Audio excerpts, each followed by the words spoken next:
നമസ്കാരം. എസ്.സി.ആർ.ടി സീരീസിന്റെ ഇന്നത്തെ ക്ലാസ്സിലേക്ക് എല്ലാവർക്കും സ്വാഗതം. ഞാൻ നിമിഷ ഷിനോജ്. ഇന്ന് നമ്മൾ 9ാം ക്ലാസ്സിലെ എക്കണോമിക്സ് ആണ് വായിക്കുന്നത്. അതായത് ജോഗ്രഫി 5ാമത്തെ ചാപ്റ്റർ ആണ് കേട്ടോ. ഇന്ത്യൻ സമ്പദ്ഘടന വിവിധ മേഖലകളിലൂടെ എന്നാണ് പേര്. ചിത്രം 5.1 നിരീക്ഷിക്കും. വൈവിധ്യമാർന്ന തൊഴിലുകളിൽ ഏർപ്പെട്ടിരിക്കുന്നവരെ കാണാനായിട്ട് കഴിയുന്നില്ലേ? ഏതൊക്കെ തൊഴിലിൽ ഏർപ്പെട്ടിരിക്കുന്നവരെയാ നമുക്ക് കാണാൻ കഴിയുന്നേ? ഏതൊക്കെയാ കാണുന്നത്? ടീച്ചർ ഉണ്ട്, കണ്ടോ? ടീച്ചർ ഉണ്ട്, അതുപോലെ എന്താ പറയാ, കൃഷിപ്പണി എടുക്കുന്നവരുണ്ട്, ബാങ്കിലുള്ളവരുണ്ട്, പിന്നെ ഇതാ കൃഷിക്കാർ ഇവിടെയാട്ടോ. കൃഷിപ്പണി എടുക്കുന്നവരൊക്കെ ഉണ്ട്, ബെൽറ്റർ ഉണ്ട്, പിന്നെ പോലീസ്, ട്രാഫിക്. ഓക്കെ, അങ്ങനെ ഓരോ മേഖലകളും നമുക്ക് കാണാൻ വേണ്ടി കഴിയുന്നുണ്ട് അല്ലെ. അതുകൊണ്ട് തന്നെ ഇത്തരത്തിലുള്ള തൊഴിലുകളിലൂടെയാണ് അവർ പ്രധാനമായും വരുമാനം കണ്ടെത്തുന്നത്. അപ്പൊ നമ്മൾ നേരത്തെ പറഞ്ഞായിരുന്നു, തൊഴിൽ കിട്ടിയാൽ മാത്രമേ, മാനവവിഭവശേഷി നന്നായിട്ട് ഉപയോഗിച്ചാൽ മാത്രമേ നമുക്ക് എന്ത് കണ്ടെത്താൻ കഴിയുള്ളൂ, വരുമാനം കണ്ടെത്താനായിട്ട് കഴിയുള്ളൂ എന്ന് പറഞ്ഞു. അതുകൊണ്ട് തന്നെ ഇത്തരം തൊഴിലുകളെല്ലാം സാമ്പത്തിക പ്രവർത്തനങ്ങളുടെ ഭാഗമാണ്. എല്ലാ തൊഴിലും എന്താണ്? സാമ്പത്തിക പ്രവർത്തനത്തിന്റെ ഭാഗമാണ്. കാണുന്ന സാമ്പത്തിക പ്രവർത്തനങ്ങൾ ഏതൊക്കെ മേഖലകളുമായി ബന്ധപ്പെട്ടിരിക്കുന്നു എന്ന് കണ്ടെത്തി എഴുതുമല്ലോ. നമ്മൾ നേരത്തെ പറഞ്ഞ പോലെ തന്നെ കൃഷിയുമായി ബന്ധപ്പെട്ടവ, അതുപോലെ വ്യവസായം, നിർമ്മാണ പ്രവർത്തനങ്ങൾ തുടങ്ങിയവയുമായി ബന്ധപ്പെട്ടവ. ഈ 3 മേഖലകളുമായി നടക്കുന്ന സാമ്പത്തിക പ്രവർത്തനങ്ങളെ സമ്പദ്ഘടനയിലെ പ്രാഥമിക, ദ്വിതീയ, തൃതീയ മേഖലകളിലായിട്ടാണ് ഉൾപ്പെടുത്തിയിരിക്കുന്നത്. എന്താ പറയുന്നത്?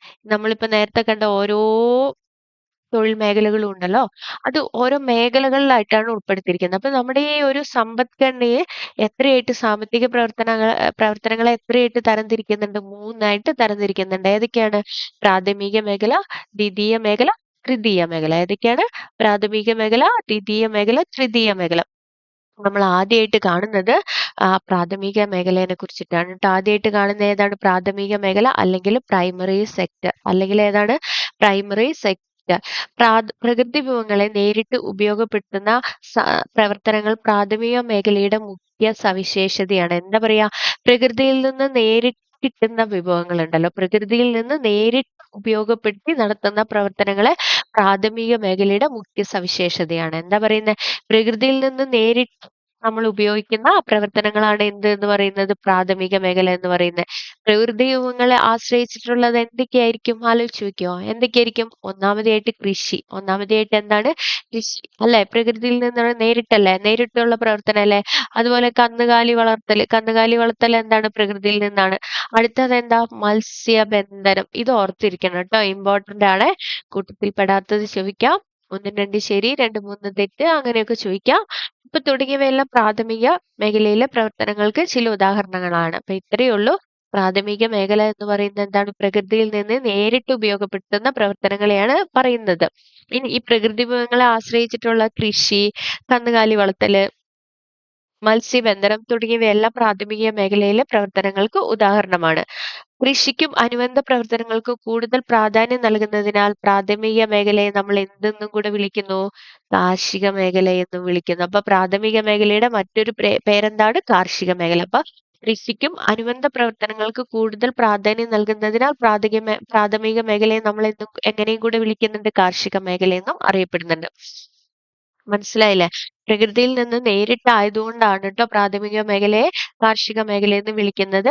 ഇന്ത്യയുടെ സാമ്പത്തിക സ്ഥിതിവിവര കണക്കുകൾ തയ്യാറാക്കുന്നത് ആരാ? ഇന്ത്യയുടെ സാമ്പത്തിക സ്ഥിതിവിവര കണക്കുകൾ തയ്യാറാക്കുന്നത് ആരാണ്? നാഷണൽ സ്റ്റാറ്റിസ്റ്റിക്കൽ ഓഫീസ് ആണ്. NSO. NSOയുടെ പൂർണ്ണരൂപം എന്താ? NSOയുടെ പൂർണ്ണരൂപം എന്താ? നാഷണൽ സ്റ്റാറ്റിസ്റ്റിക്കൽ ഓഫീസ് എന്നാണ്. എന്താണ് നാഷണൽ സ്റ്റാറ്റിസ്റ്റിക്കൽ ഓഫീസ്? മുമ്പ് നിലനിന്നിരുന്ന സെൻട്രൽ സ്റ്റാറ്റിസ്റ്റിക്കൽ ഓഫീസും നാഷണൽ സാമ്പിൾ സർവേ ഓഫീസും ചേർന്ന് 1919 രൂപീകൃതമായതാണ് നാഷണൽ സ്റ്റാറ്റിസ്റ്റിക്കൽ ഓഫീസ് എന്ന് പറയുന്നത്. എന്താ പറയുന്നത്? നേരത്തെ ഉണ്ടായിരുന്ന സെൻട്രൽ സ്റ്റാറ്റിസ്റ്റിക്കൽ ഓഫീസും അതുപോലെ തന്നെ നാഷണൽ സാമ്പിൾ സർവേ ഓഫീസും കൂടെ യോജിപ്പിച്ചുകൊണ്ട് എന്ത് ചെയ്യാണ്? 2019 രൂപീകൃതമായതാണ് നാഷണൽ സ്റ്റാറ്റിസ്റ്റിക്കൽ ഓഫീസ്. ഇന്ത്യയിലെ ദേശീയ വരുമാനം ഉൾപ്പെടെയുള്ള സാമ്പത്തിക സ്ഥിതി വിവര കണക്കുകൾ ശേഖരിക്കുകയും വിശകലനം ചെയ്യുകയും പ്രസിദ്ധീകരിക്കുകയും ചെയ്യുന്ന കേന്ദ്ര ഗവൺമെന്റിന്റെ സ്ഥാപനമാണ് NSO എന്ന് പറയുന്നത്. എന്താ പറയുന്നത്? ഇന്ത്യയിലെ ദേശീയ വരുമാനം ഉൾപ്പെടെയുള്ള എല്ലാ പ്രവർത്തനങ്ങളുടെയും വിവര കണക്കുകൾ ശേഖരിക്കുന്ന ആരാണ്? NSO ആണ്. അതുപോലെ അത് വിവരങ്ങൾ ശേഖരിക്കും, വിശകലനം ചെയ്യും, അതുപോലെ പ്രസിദ്ധീകരിക്കുകയും ചെയ്യും. ഇങ്ങനെ ഇത് ആരുടെ കീഴിലാണ് വരുന്നത്? ആരുടെ കീഴിലാ വരുന്നത്? കേന്ദ്ര ഗവൺമെന്റിന്റെ കീഴിലാണ് ട്ടോ വരുന്നത്.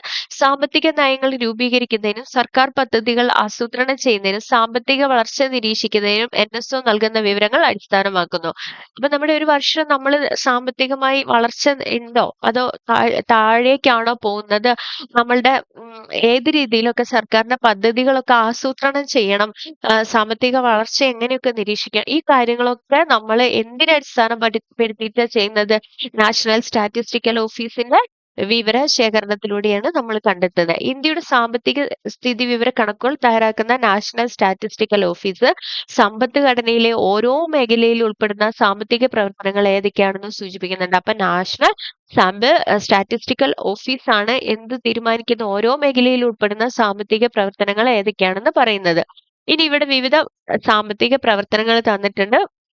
അതനുസരിച്ചിട്ട് ഇപ്പൊ നോക്കിയേ, നമ്മളെല്ലാ മേഖലകളും പഠിച്ചു കഴിഞ്ഞിട്ട് നമുക്ക് ആ ടേബിള് ഫില്ല് ചെയ്യാട്ടോ. ഈ നോക്കിയേ, പ്രാഥമിക മേഖല. പ്രാഥമിക മേഖലയിൽ പ്രാഥമികമായിട്ട് അല്ലെങ്കിൽ ഡയറക്റ്റ് പ്രകൃതിയുമായി ബന്ധപ്പെട്ടതാണെന്നാണല്ലോ നമ്മൾ പറഞ്ഞത്. അപ്പൊ ഖനനം അതിനകത്ത് ഉൾപ്പെടുന്നുണ്ട്, മത്സ്യബന്ധനം അതിനകത്ത് വരുന്നുണ്ട്, പാറ പൊട്ടിക്കൽ വരുന്നുണ്ട്. ഇനി എന്തൊക്കെയാ ഇവിടെ കൊടുത്തിട്ടുള്ളത്? ഈ കൃഷിയും അനുബന്ധ പ്രവർത്തനങ്ങളും ഏതിൽ വരുന്നതാ? പ്രാഥമിക മേഖലയിൽ വരുന്നയാ. അതുപോലെ കന്നുകാലി വളർത്തൽ ഏതിൽ വരുന്നതാണ്? ഏതിൽ വരുന്ന? പിന്നെ വിവിധ സാമ്പത്തിക ഇതില് പ്രാഥമിക മേഖലയില് വരുന്നതാണ് അല്ലെ. അതുപോലെ വനം ഏതില് വരുന്നതാ? വനം ഏതിലാ വരുന്നത്? വനം ഏതിലാ വരുന്നത്? പ്രാഥമിക മേഖലയിലാണ്.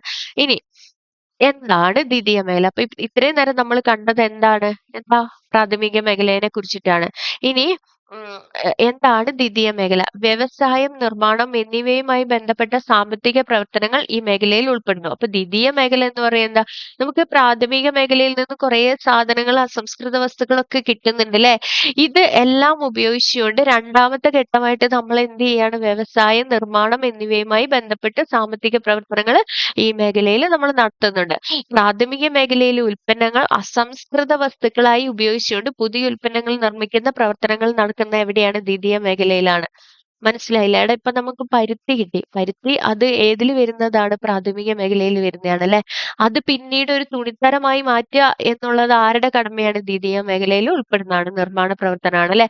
വ്യവസായങ്ങൾക്ക് പ്രാധാന്യം നൽകുന്നതിനാൽ ദ്വിതീയ മേഖലയെ നമ്മൾ എന്തെന്ന് വിളിക്കുന്നു? വ്യവസായ മേഖല എന്ന് വിളിക്കുന്നു. എന്തെന്നാ വിളിക്കുന്നത്? വ്യവസായ മേഖല എന്ന് വിളിക്കുന്നു. മനസ്സിലാവുന്നില്ലേടാ? അപ്പൊ പ്രാഥമിക മേഖല പ്രകൃതിയിൽ നിന്ന് നേരിട്ട് കിട്ടുന്നതിനാൽ പ്രാഥമിക മേഖലയെ നമ്മൾ എന്തെന്ന് പറയുന്നു? കാർഷിക മേഖല എന്നുകൂടെ പറയുന്നുണ്ട് ല്ലേ. അതുപോലെ ദ്വിതീയ മേഖലേനെ നമ്മൾ എന്തെന്ന് പറയുന്നു? വ്യവസായത്തിനും നിർമ്മാണത്തിനും ഒക്കെ പ്രാധാന്യം നൽകുന്നതിനാല് നമ്മൾ എന്തെന്ന് പറയുന്നു? വ്യവസായ മേഖല അല്ലെങ്കിൽ ഇൻഡസ്ട്രിയൽ സെക്ടർ എന്ന് പറയുന്നു.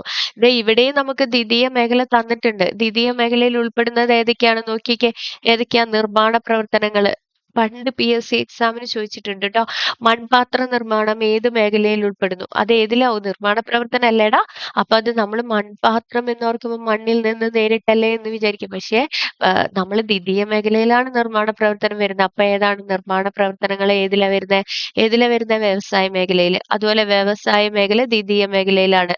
പിന്നെ അതുപോലെ തന്നെ എന്താ പറയാ, റിയൽ എസ്റ്റേറ്റ് ഒക്കെ അല്ല, വൈദ്യുതി, ഗ്യാസ്, ഇതൊക്കെ എവിടെയാ വരുന്നത്?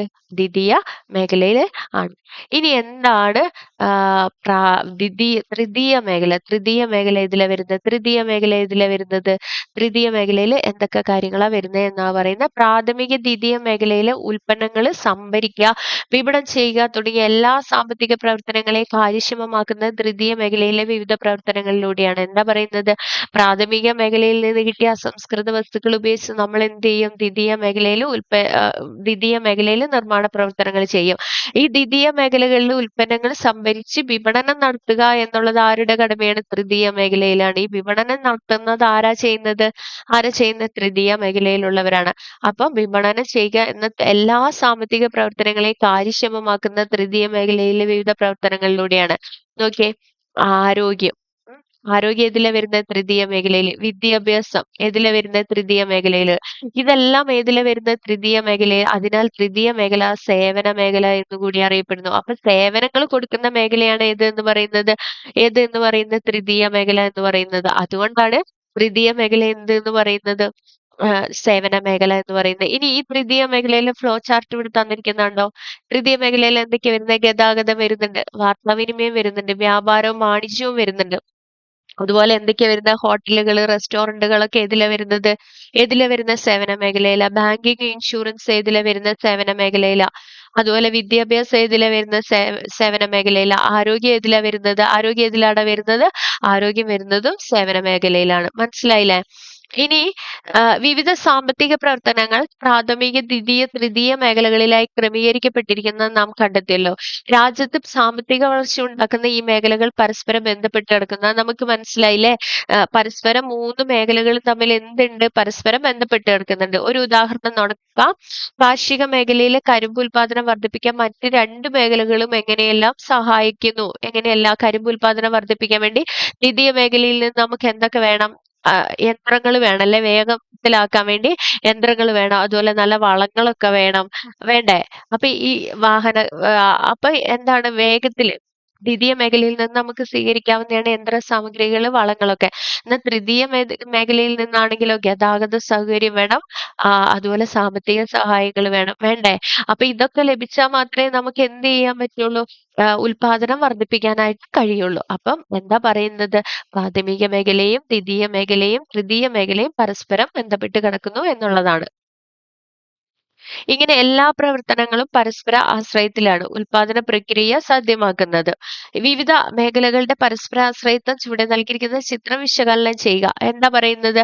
ഇത് പ്രാഥമിക മേഖലയിൽ നിന്ന് നമ്മൾ നേരത്തെ പറഞ്ഞ പോലെ തന്നെ പ്രാഥമിക മേഖലയിൽ നിന്ന് എന്ത് ചെയ്യാണ്? അസംസ്കൃത വസ്തുക്കള്, ഭക്ഷ്യവസ്തുക്കൾ എന്നിവ എങ്ങോട്ടേക്ക് കൊടുക്കുകയാണ്? ദ്വിതീയ മേഖലയ്ക്ക് കൊടുക്കുകയാണ്. അപ്പൊ പ്രാഥമിക മേഖലയില് അസംസ്കൃത വസ്തുക്കളും ഭക്ഷ്യവസ്തുക്കളും ഒക്കെ ദ്വിതീയ മേഖലയിലേക്ക് കൊടുക്കുമ്പോൾ ദ്വിതീയ മേഖലയ്ക്ക് എന്ത് ചെയ്യാണ്? എത്ര നിർമ്മിത വസ്തുക്കള് എല്ലാം ആർക്ക് കൊടുക്കുവാണ്? ആർക്ക് കൊടുക്കുക? തൃതീയ മേഖലയിലേക്ക്. അപ്പം തൃതീയ മേഖല പ്രാഥമിക മേഖലയ്ക്ക് എന്ത് കൊടുക്കും? വിവിധ തരത്തിലുള്ള സേവനങ്ങൾ കൊടുക്കുന്നു. വിവിധ തരത്തിലുള്ള സേവനങ്ങൾ കൊടുക്കുന്നു. അതുപോലെ തന്നെ നോക്കിയ പ്രാഥമിക മേഖലയിൽ നിന്നും തൃതീയ മേഖലയിലേക്ക് എന്ത് കിട്ടുവാണ്? എന്ത് കിട്ടുകയാണ്? വിവിധ സേവനങ്ങളൊക്കെ അല്ല ഭക്ഷ്യവസ്തുക്കളൊക്കെ കിട്ടുമ്പോൾ എന്ത് ചെയ്യാണ്? തൃതീയ മേഖല ദ്വിതീയ മേഖലയ്ക്ക് വിവിധ തരത്തിലുള്ള സേവനങ്ങൾ പ്രദാനം ചെയ്യുകയാണ് അല്ലെ? അപ്പൊ അവിടെ നിന്നും എന്ത് ചെയ്യാണ്? ദ്വിതീയ മേഖലയിലേക്ക് പോകുമ്പോൾ എന്ത് ചെയ്യാണ്? യന്ത്ര സാമഗ്രികള്, നിർമ്മിത വസ്തുക്കള് ഇതെല്ലാം ദ്വിതീയ മേഖല ആർക്ക് കൊടുക്കുകയാണ്? പ്രാഥമിക മേഖലയ്ക്ക് കൊടുക്കുകയാണ്. ഈ ഒരു ഫ്ലോ ചാർട്ട് കണ്ടാൽ തന്നെ നമുക്ക് ഏകദേശം മനസ്സിലാക്കും ഇതെല്ലാം എന്തിലാണ്? പരസ്പര ആശ്രയത്വത്തിലാണ്. പ്രാഥമിക മേഖലയും ദ്വിതീയ മേഖലയും തൃതീയ മേഖലയും എല്ലാം എന്താണ്? പരസ്പരം ആശ്രയിച്ച് കിടക്കുന്നു. വിവിധ മേഖലകളുടെ പരസ്പര ആശ്രയത്വം സാമ്പത്തിക പുരോഗതിക്ക് അനിവാര്യമാണ് അല്ലെ? 3 മേഖലകൾ ഒരുമിച്ച് നിന്നാൽ മാത്രമേ എന്ത് സംഭവിക്കുള്ളൂ? എന്ത് സംഭവിക്കുള്ളൂ? സാമ്പത്തിക പുരോഗതി സാധ്യമാക്കുള്ളൂ. സമ്പദ്ഘടനയിലെ വിവിധ മേഖലകളിലായി നടക്കുന്ന ഉൽപാദനം ശ്രദ്ധിക്കണേ.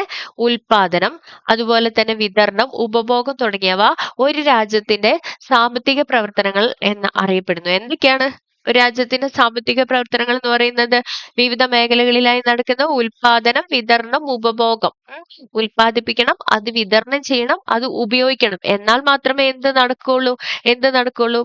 ഉൽപാദന പ്രവർത്തനങ്ങൾ നടക്കുന്നുള്ളൂ അല്ലെ? ഇതിന് സഹായിക്കുന്നവ ഉൽപാദന ഘടകങ്ങളെ ഉപയോഗപ്പെടുത്തിക്കൊണ്ട് സാധനങ്ങളും സേവനങ്ങളും ഉൽപ്പാദിപ്പിക്കുന്ന പ്രവർത്തനമാണ് ഉൽപാദനം എന്ന് പറയുന്നത്. ഏതൊക്കെയാണ് ഉൽപാദന ഘടകം? നമ്മൾ പഠിച്ചിട്ടുണ്ട്. ഫാക്ടേഴ്സ് ഓഫ് പ്രൊഡക്ഷൻ കഴിഞ്ഞ ചാപ്റ്ററിൽ നമ്മൾ പഠിച്ച ഏതൊക്കെയാ? Land, labour, capital and organisation.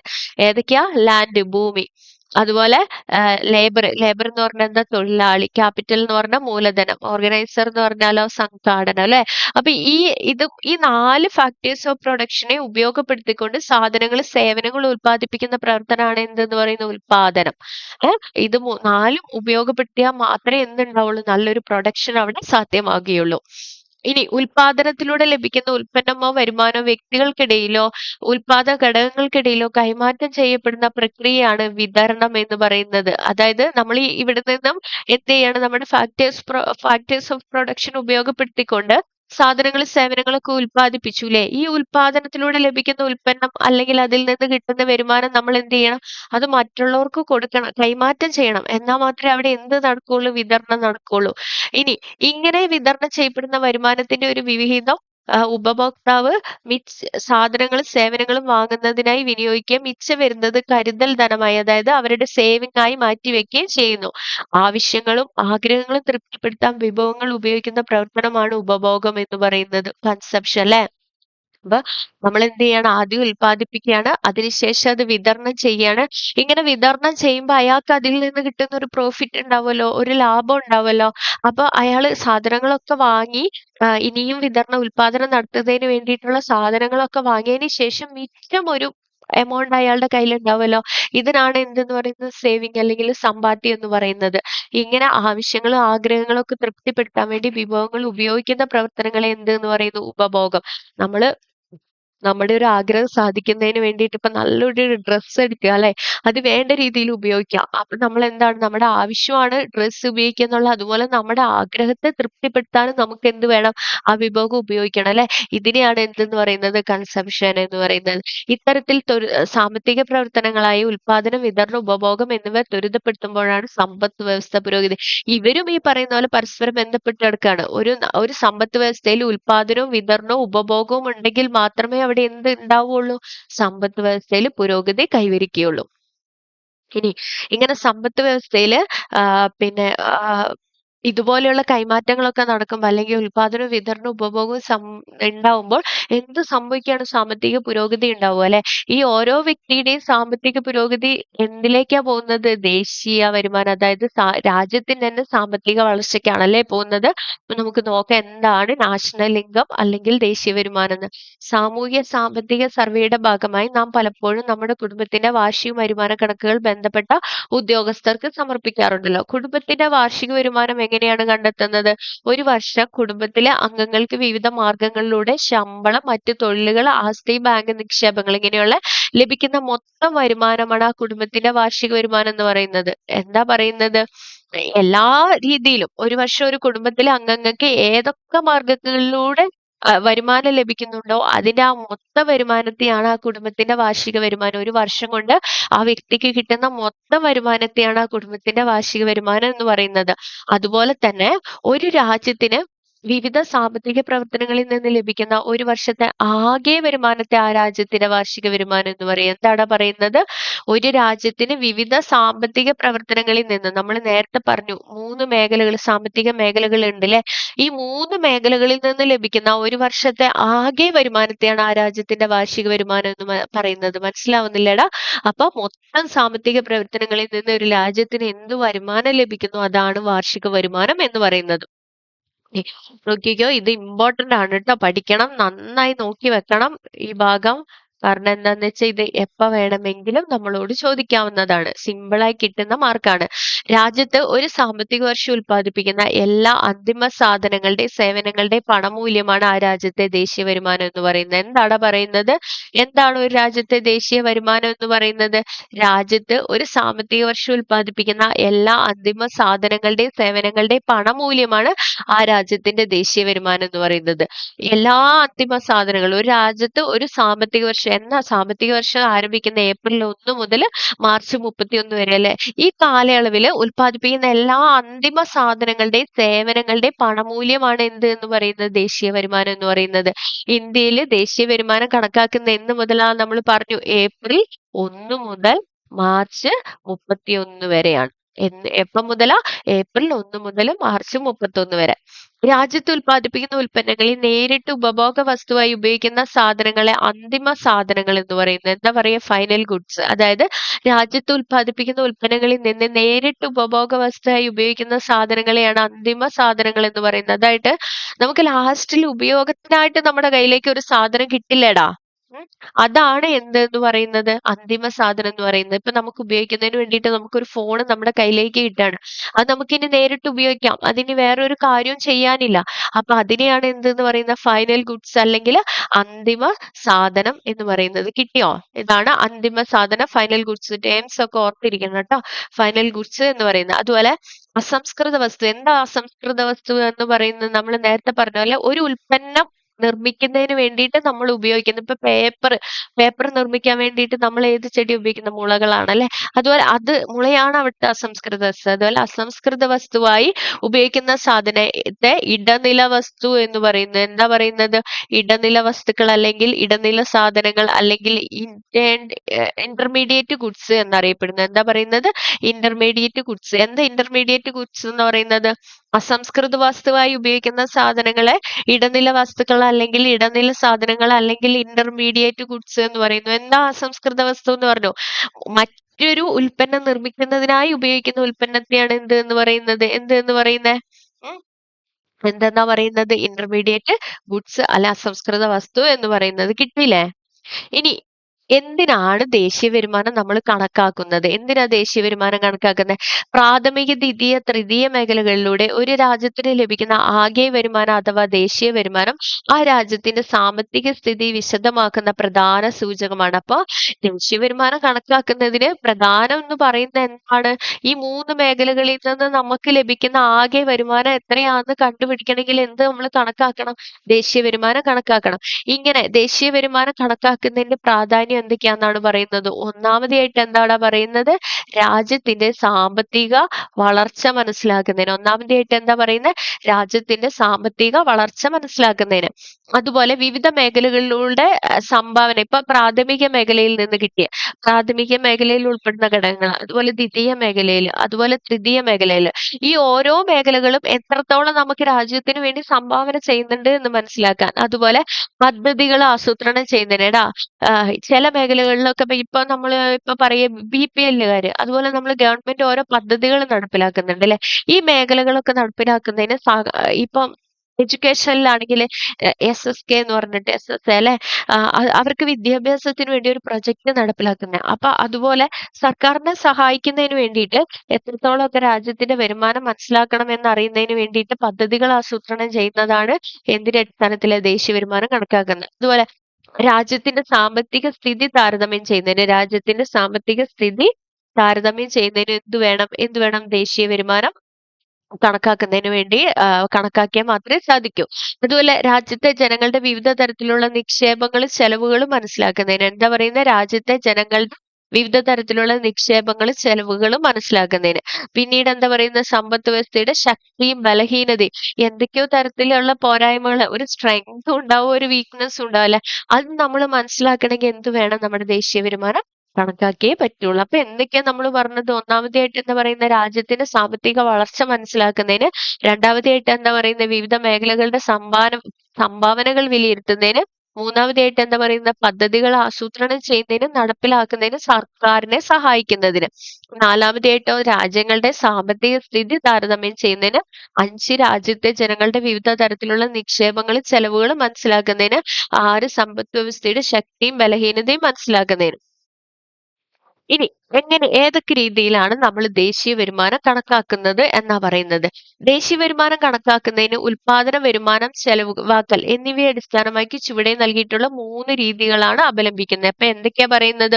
ഉൽപാദനത്തെയും വരവിനെയും, ഉൽപാദനം, അതുപോലെ വരുമാനം, അതുപോലെ ചെലവാക്കൽ, ഈ 3 കാര്യങ്ങളെ അടിസ്ഥാനമാക്കിയിട്ടാണ് എന്ത് ചെയ്യുന്നത്? ദേശീയ വരുമാനം കണക്കാക്കുന്നത്.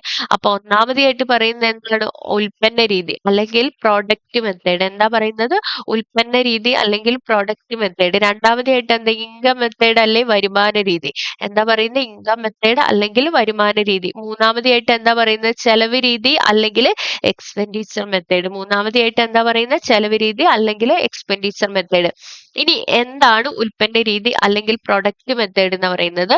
ഒരു സാമ്പത്തിക വർഷത്തില് എന്താ പറയുന്നത്? ഒരു സാമ്പത്തിക വർഷത്തില് പ്രാഥമിക, ദ്വിതീയ, തൃതീയ മേഖലകളിൽ എന്താ പറയുന്ന? ഒരു സാമ്പത്തിക വർഷത്തില് പ്രാഥമിക, ദ്വിതീയ, തൃതീയ മേഖലകളിൽ ഉൽപ്പാദിപ്പിക്കപ്പെടുന്ന സാധനങ്ങളുടെയും സേവനങ്ങളുടെയും മൊത്തം പണമൂല്യത്തെ അടിസ്ഥാനമാക്കി വരുമാനം കണക്കുന്ന രീതിയാണ് എന്ത് എന്ന് പറയുന്നത്? ഉൽപ്പന്ന രീതി എന്ന് പറയുന്നത്. അപ്പൊ എന്താണ് പറയുന്നത്? ഒരു സാമ്പത്തിക വർഷം എന്ന് പറയുന്നത് എന്ന് മുതൽ എന്ന് വരെ? ഏപ്രിൽ 1 തൊട്ട് മാർച്ച് 31 വരെ അല്ലെ? അപ്പൊ ഈ വർഷത്തില് പ്രാഥമിക, ദ്വിതീയ, തൃതീയ മേഖലകളിൽ ഉൽപ്പാദിപ്പിക്കപ്പെടുന്ന സാധനങ്ങളുടെയും സേവനങ്ങളുടെയും മൊത്തം പണമൂല്യത്തെ അടിസ്ഥാനമാക്കി വരുമാനം കണക്കാക്കുന്ന രീതിയാണ് എന്ത് എന്ന് പറയുന്നത്? ഉൽപ്പന്ന രീതി എന്ന് പറയുന്നത്. വിവിധ മേഖലകളിൽ നിന്നും ദേശീയ വരുമാനത്തിലേക്കുള്ള സംഭാവനകൾ എത്രത്തോളമാണെന്ന് തിരിച്ചറിയുന്നതിനും അതത് മേഖലകൾക്ക് അർഹമായ പ്രാധാന്യം നൽകുന്നതിനും ഇത് സഹായിക്കുന്നു. ഇനി ദേശീയ വരുമാനം കണക്കാക്കുന്നത് national income is equal to X1 + X2 x3 plus x4 അങ്ങനെ പോയിട്ട് xn വരെ എന്നത് പ്രാഥമിക തൃതീയ മേഖലകളിലായി ഉൽപ്പാദിപ്പിക്കപ്പെടുന്ന വിവിധ സാധനങ്ങളുടെ സേവനങ്ങളുടെ ആകെ പണമൂല്യത്തെയാണ് എന്ത് എന്ന് പറയുന്നത് x1 plus x2 plus ഇങ്ങനെ മാക്സിമം ഓരോ മേഖലകളിൽ നിന്നും എന്താ പറയുക ഉൽപ്പാദിപ്പിക്കപ്പെടുന്ന വിവിധ സേവനങ്ങളുടെയും സാധനങ്ങളുടെയും ആകെ പണമൂല്യത്തെയാണ് എന്ത് എന്ന് പറയുന്നത് ദേശീയ വരുമാനം കണക്കാക്കുന്നത്. ഓക്കെ, കിട്ടി. ഉൽപ്പന്ന മേഖലയിൽ നിന്നും എന്തോരം ഇതാണ് പ്രൊഡക്റ്റ് മെത്തേഡ് എന്ന് പറയുന്നത് കേട്ടോ. രണ്ടാമതായിട്ട് നമ്മൾ എന്താ പറയാൻ പോകുന്ന വരുമാന രീതി അല്ലെങ്കിൽ ഇൻകം മെത്തേഡ്. എന്താ വരുമാന രീതി? ഒരു സാമ്പത്തിക വർഷത്തിൽ ഉൽപാദന ഘടകങ്ങൾ നമ്മൾ നേരത്തെ പറഞ്ഞു. എന്തൊക്കെ ഉൽപാദന ഘടകങ്ങൾ എന്ന് പറയുന്നത്? Land, labour, capital and organisation. ഭൂമി, തൊഴില്, മൂലധനം, അതുപോലെ തന്നെ സംഘാടനം അല്ലെ, ഇത്രയും ചേർന്ന് എന്നിവയ്ക്ക് ലഭിക്കുന്ന പ്രതിഫലമാണ്. ഏതൊക്കെ പ്രതിഫലങ്ങൾ? നമ്മൾ നേരത്തെ പഠിച്ചല്ലോ. ഭൂമിയിൽ നിന്ന് ലഭിക്കുന്ന എന്താണ്? പാട്ടം. അതുപോലെ തൊഴിലിൽ നിന്ന് ലഭിക്കുന്ന എന്താണ്? വേതനം. മൂലധനത്തിൽ നിന്ന് ലഭിക്കുന്ന എന്താ? പലിശ. അതുപോലെ സംഘാടനത്തിൽ നിന്ന് ലഭിക്കുന്ന എന്താ? ലാഭം. അപ്പം എന്നിവയ്ക്ക് ലഭിക്കുന്ന പ്രതിഫലങ്ങളായ പാട്ടം, വേതനം, പലിശ, ലാഭം തുടങ്ങിയവയുടെ പണമൂല്യത്തിന്റെ അടിസ്ഥാനത്തിൽ ദേശീയ വരുമാനം കണക്കാക്കുന്ന രീതിയാണ് വരുമാന രീതി എന്ന് പറയുന്നത്. എന്താ പറയുന്നത്? ഒരു വർഷത്തില് നമ്മുടെ ഫാക്ടേഴ്സ് ഓഫ് പ്രൊഡക്ഷൻ ആയ land, labour, organisation, capital and organisation എന്നിവയ്ക്ക് ലഭിക്കുന്ന പ്രതിഫലമായ പാട്ടം, അതായത് റേറ്റ്, വേതനം, വേജ്, പലിശ, ഇൻട്രസ്റ്റ്, ലാഭം, പ്രോഫിറ്റ് തുടങ്ങിയവയുടെ പണമൂല്യത്തിന്റെ അടിസ്ഥാനത്തിൽ ദേശീയ വരുമാനം കണക്കാക്കുന്ന രീതിയാണ് എന്ത് എന്ന് പറയുന്നത്? വരുമാന രീതി എന്ന് പറയുന്നത്. അപ്പൊ അതെങ്ങനെയായിരിക്കും കണക്കാക്കുക? National income is equal to R+W+I+P. R എന്ന് പറയുന്നത് പാട്ടം അല്ലെങ്കിൽ റേറ്റ്, W എന്ന് പറയുന്നത് വേതനം അല്ലെങ്കിൽ വേജ്, I എന്ന് പറയുന്ന ഇൻട്രസ്റ്റ് അല്ലെ പലിശ, P എന്ന് പറയുന്നത് എന്താണ്? ലാഭം അല്ലെങ്കിൽ പ്രോഫിറ്റ്. രാജ്യത്തിന്റെ ദേശീയ വരുമാനത്തിൽ ഓരോ ഉൽപാദന ഘടകങ്ങൾക്ക് ലഭിക്കുന്ന വരുമാനം എത്രത്തോളമാണെന്ന് മനസ്സിലാക്കാൻ ഈ രീതി നമ്മെ സഹായിക്കുന്നു. വരുമാന രീതിയിലൂടെ കണക്കാക്കാൻ കഴിയുന്ന മൊത്ത ദേശീയ വരുമാനമാണ്. എന്താ പറയുന്നത്? ഗ്രോസ് നാഷണൽ ഇൻകം കണക്കാക്കാൻ പറ്റിയ മാർഗം ഏതാന്നാ പറയുന്നത്? വരുമാന രീതിയാണ്. ഗ്രോസ് നാഷണൽ ഇൻകം കണക്കാക്കാൻ പറ്റിയ പ്രധാന മെത്തേഡ് എന്ന് പറയുന്നത് ഏതാണ്? വരുമാന രീതിയാണ്. ഇനി അടുത്തതായിട്ട് നമ്മൾ പറയുന്നത് ചെലവ് രീതിയാണ്, അതായത് എക്സ്പെൻഡിച്ചർ മെത്തേഡ്. ഒരു സാമ്പത്തിക വർഷത്തിൽ രാജ്യത്തിലെ വിവിധ സാമ്പത്തിക പ്രവർത്തനങ്ങൾക്കായി വിനിയോഗിക്കുന്ന സാധനങ്ങളുടെ സേവനങ്ങളുടെ ആകെ ചെലവിന്റെ അടിസ്ഥാനത്തിൽ ദേശീയ വരുമാനം കണക്കാക്കുന്ന രീതിയാണിത്. എന്താ പറയുന്നത്? ഒരു സാമ്പത്തിക വർഷത്തിൽ രാജ്യത്തിന് വിവിധ സാമ്പത്തിക പ്രവർത്തനങ്ങൾക്കായി വിനിയോഗിക്കുന്ന സാധനങ്ങളുടെ സേവനങ്ങളുടെ ഒരു ആകെ ചെലവ് ഉണ്ടാവുമല്ലോ, ചെലവിന്റെ അടിസ്ഥാനത്തിൽ ദേശീയ വരുമാനം കണക്കാക്കുന്നതാണ് എന്ത് എന്ന് പറയുന്നത്? ചെലവ് രീതി. സാമ്പത്തിക ശാസ്ത്രത്തിൽ സാധനങ്ങളും സേവനങ്ങളും വാങ്ങുന്നതിന് വേണ്ടിയുള്ള ചെലവിനൊപ്പം നിക്ഷേപവും ചെലവായിട്ടാണ് പരിഗണിക്കപ്പെടുന്നത്. അപ്പൊ ഇത് ഓർത്തിരിക്കണം കേട്ടോ. നമ്മള് സാധനങ്ങളും സേവനങ്ങളും വാങ്ങുന്നത് മാത്രമല്ല എക്സ്പെൻഡിച്ചർ എന്ന് എക്കണോമിക്സിൽ പറയുന്നത്. പിന്നെ എന്താ പറയുന്നത്? നമ്മളെ നിക്ഷേപിക്കുന്നില്ല, നമ്മുടെ സേവിങ് ഇല്ലേ, അതും എന്ത് തന്നെയാണ്? ചെലവായിട്ടാണ് കണക്കാക്കുന്നത്. അതാണ് ഇൻവെസ്റ്റ്മെന്റ് എക്സ്പെൻഡിച്ചർ എന്ന് പറയുന്നത്. ഉപഭോഗ ചെലവ്, നിക്ഷേപ ചെലവ് എന്നിവയോടൊപ്പം സർക്കാരിന്റെ ചെലവും എന്തായിട്ട് കൂട്ടും? ഈ ചെലവ് രീതിയിൽ കൂട്ടും. അതുപോലെ കയറ്റുമതി മൂല്യം, നെറ്റ് എക്സ്പോർട്ട് വാല്യൂം കൂടി ചേരുന്നതാണ് രാജ്യത്തിന്റെ ആകെ ചെലവ് എന്ന് പറയുന്നത്. രാജ്യത്തിന്റെ ആകെ ചെലവ് എന്ന് പറയുന്നത് ഏതൊക്കെയാണ്? ഒന്ന്, നമ്മൾ സാധനങ്ങൾ സേവനങ്ങളൊക്കെ വാങ്ങുന്നതിന് വേണ്ടിയിട്ടുള്ള ചെലവ്. രണ്ടാമതായിട്ട് എന്താ പറയാ? നമ്മുടെ സേവിങ്ങിൽ, നമ്മുടെ ഇൻവെസ്റ്റ്മെന്റിൽ വരുന്ന ഒരു ചെലവ്. അതുപോലെ തന്നെ ഉപഭോഗ ചെലവ് എന്ന് പറയുന്നത് എന്താണ്? എന്താ ഉപഭോഗ ചെലവ് എന്ന് പറയുന്ന? കൺസപ്ഷൻ അല്ലെ. പിന്നെ ഇൻവെസ്റ്റ്മെന്റ് എക്സ്പെൻഡിച്ചർ. അതുപോലെ ഇതിന്റെ രണ്ടിന്റെയും കൂടി എന്ത് ചെയ്യാണ്? ഗവൺമെന്റിന്റെ ചെലവും ചേരുവാണ്, ഗവൺമെന്റ് എക്സ്പെൻഡിച്ചറും ചേരുവാണ്. ആ കൂടെ നമ്മൾ എന്ത് ചെയ്യാണ്? നെറ്റ് എക്സ്പോർട്ട് വാല്യൂ അല്ലെങ്കിൽ കയറ്റുമതി മൂല്യം കൂടി ചേരുമ്പോഴാണ് രാജ്യത്തിന്റെ ആകെ ചെലവ് ലഭിക്കുന്നത്. അതായത് ദേശീയ വരുമാനം ഈസ് ഈക്വൽ ടു സി എന്ന് പറയുന്നത് എന്താണ്?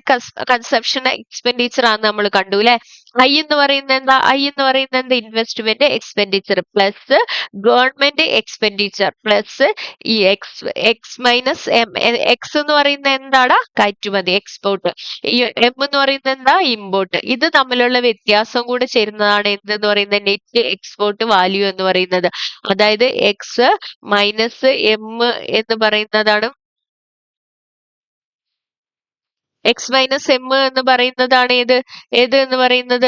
നെറ്റ് എക്സ്പോർട്ട് വാല്യൂ എന്ന് പറയുന്നത്. ഇവിടെ കൊടുത്തിട്ടുണ്ട് കേട്ടോ. അത് നോക്കിയാൽ സി ഇസിക്കൽ ടു ഉപഭോഗ ചെലവ്, അതായത് കൺസപ്ഷൻ എക്സ്പെൻഡിച്ചർ, ഐ എന്ന് പറയുന്നത് നിക്ഷേപ ചെലവ് അല്ലെങ്കിൽ ഇൻവെസ്റ്റ്മെന്റ് എക്സ്പെൻഡിച്ചർ, ജി എന്ന് പറയുന്നത് ഗവൺമെന്റ് എക്സ്പെൻഡിച്ചർ അല്ലെ സർക്കാർ ചെലവ്, എക്സ് മൈനസ് എം എന്ന് പറയുന്നത് രാജ്യത്തിന്റെ കയറ്റുമതി ഇറക്കുമതി വ്യത്യാസം അഥവാ അറ്റ കയറ്റുമതി നെറ്റ് എക്സ്പോർട്ട് ആണ്.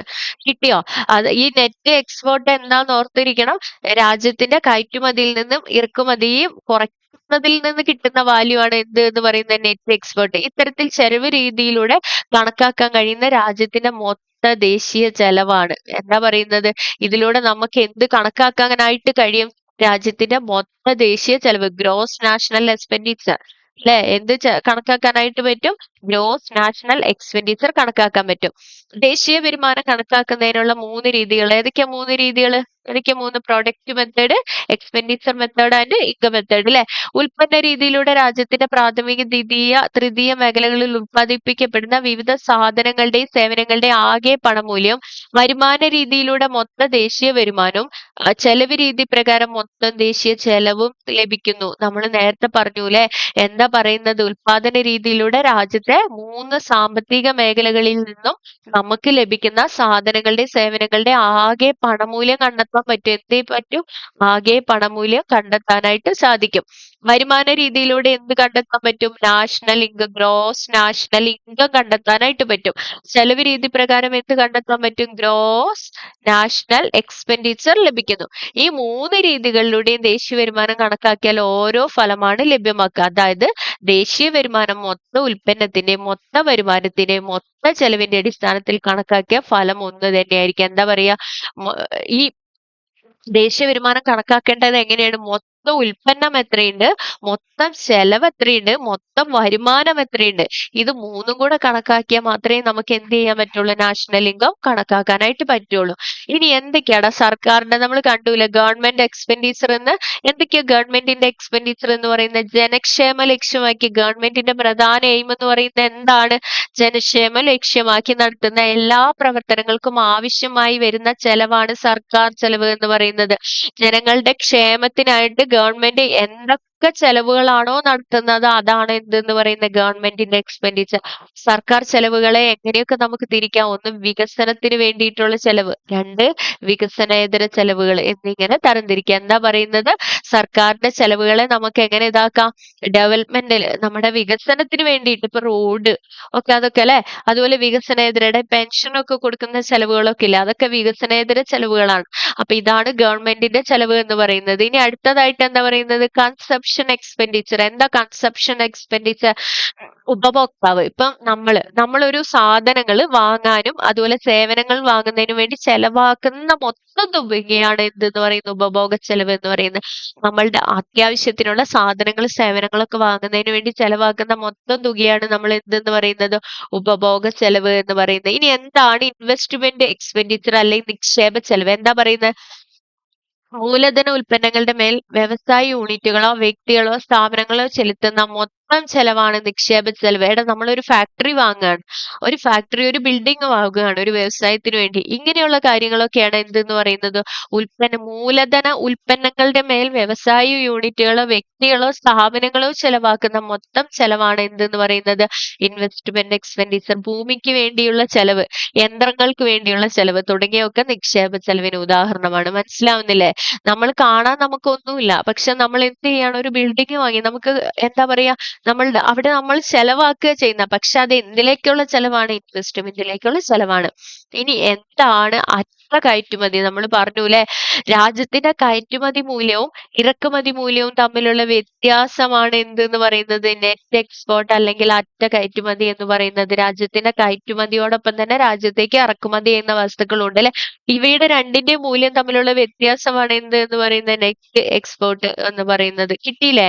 ഈ ടേമുകളൊക്കെ നന്നായി പഠിച്ചു വെക്കണം കേട്ടോ, എക്സാമിന് വരൂ ട്ടോ.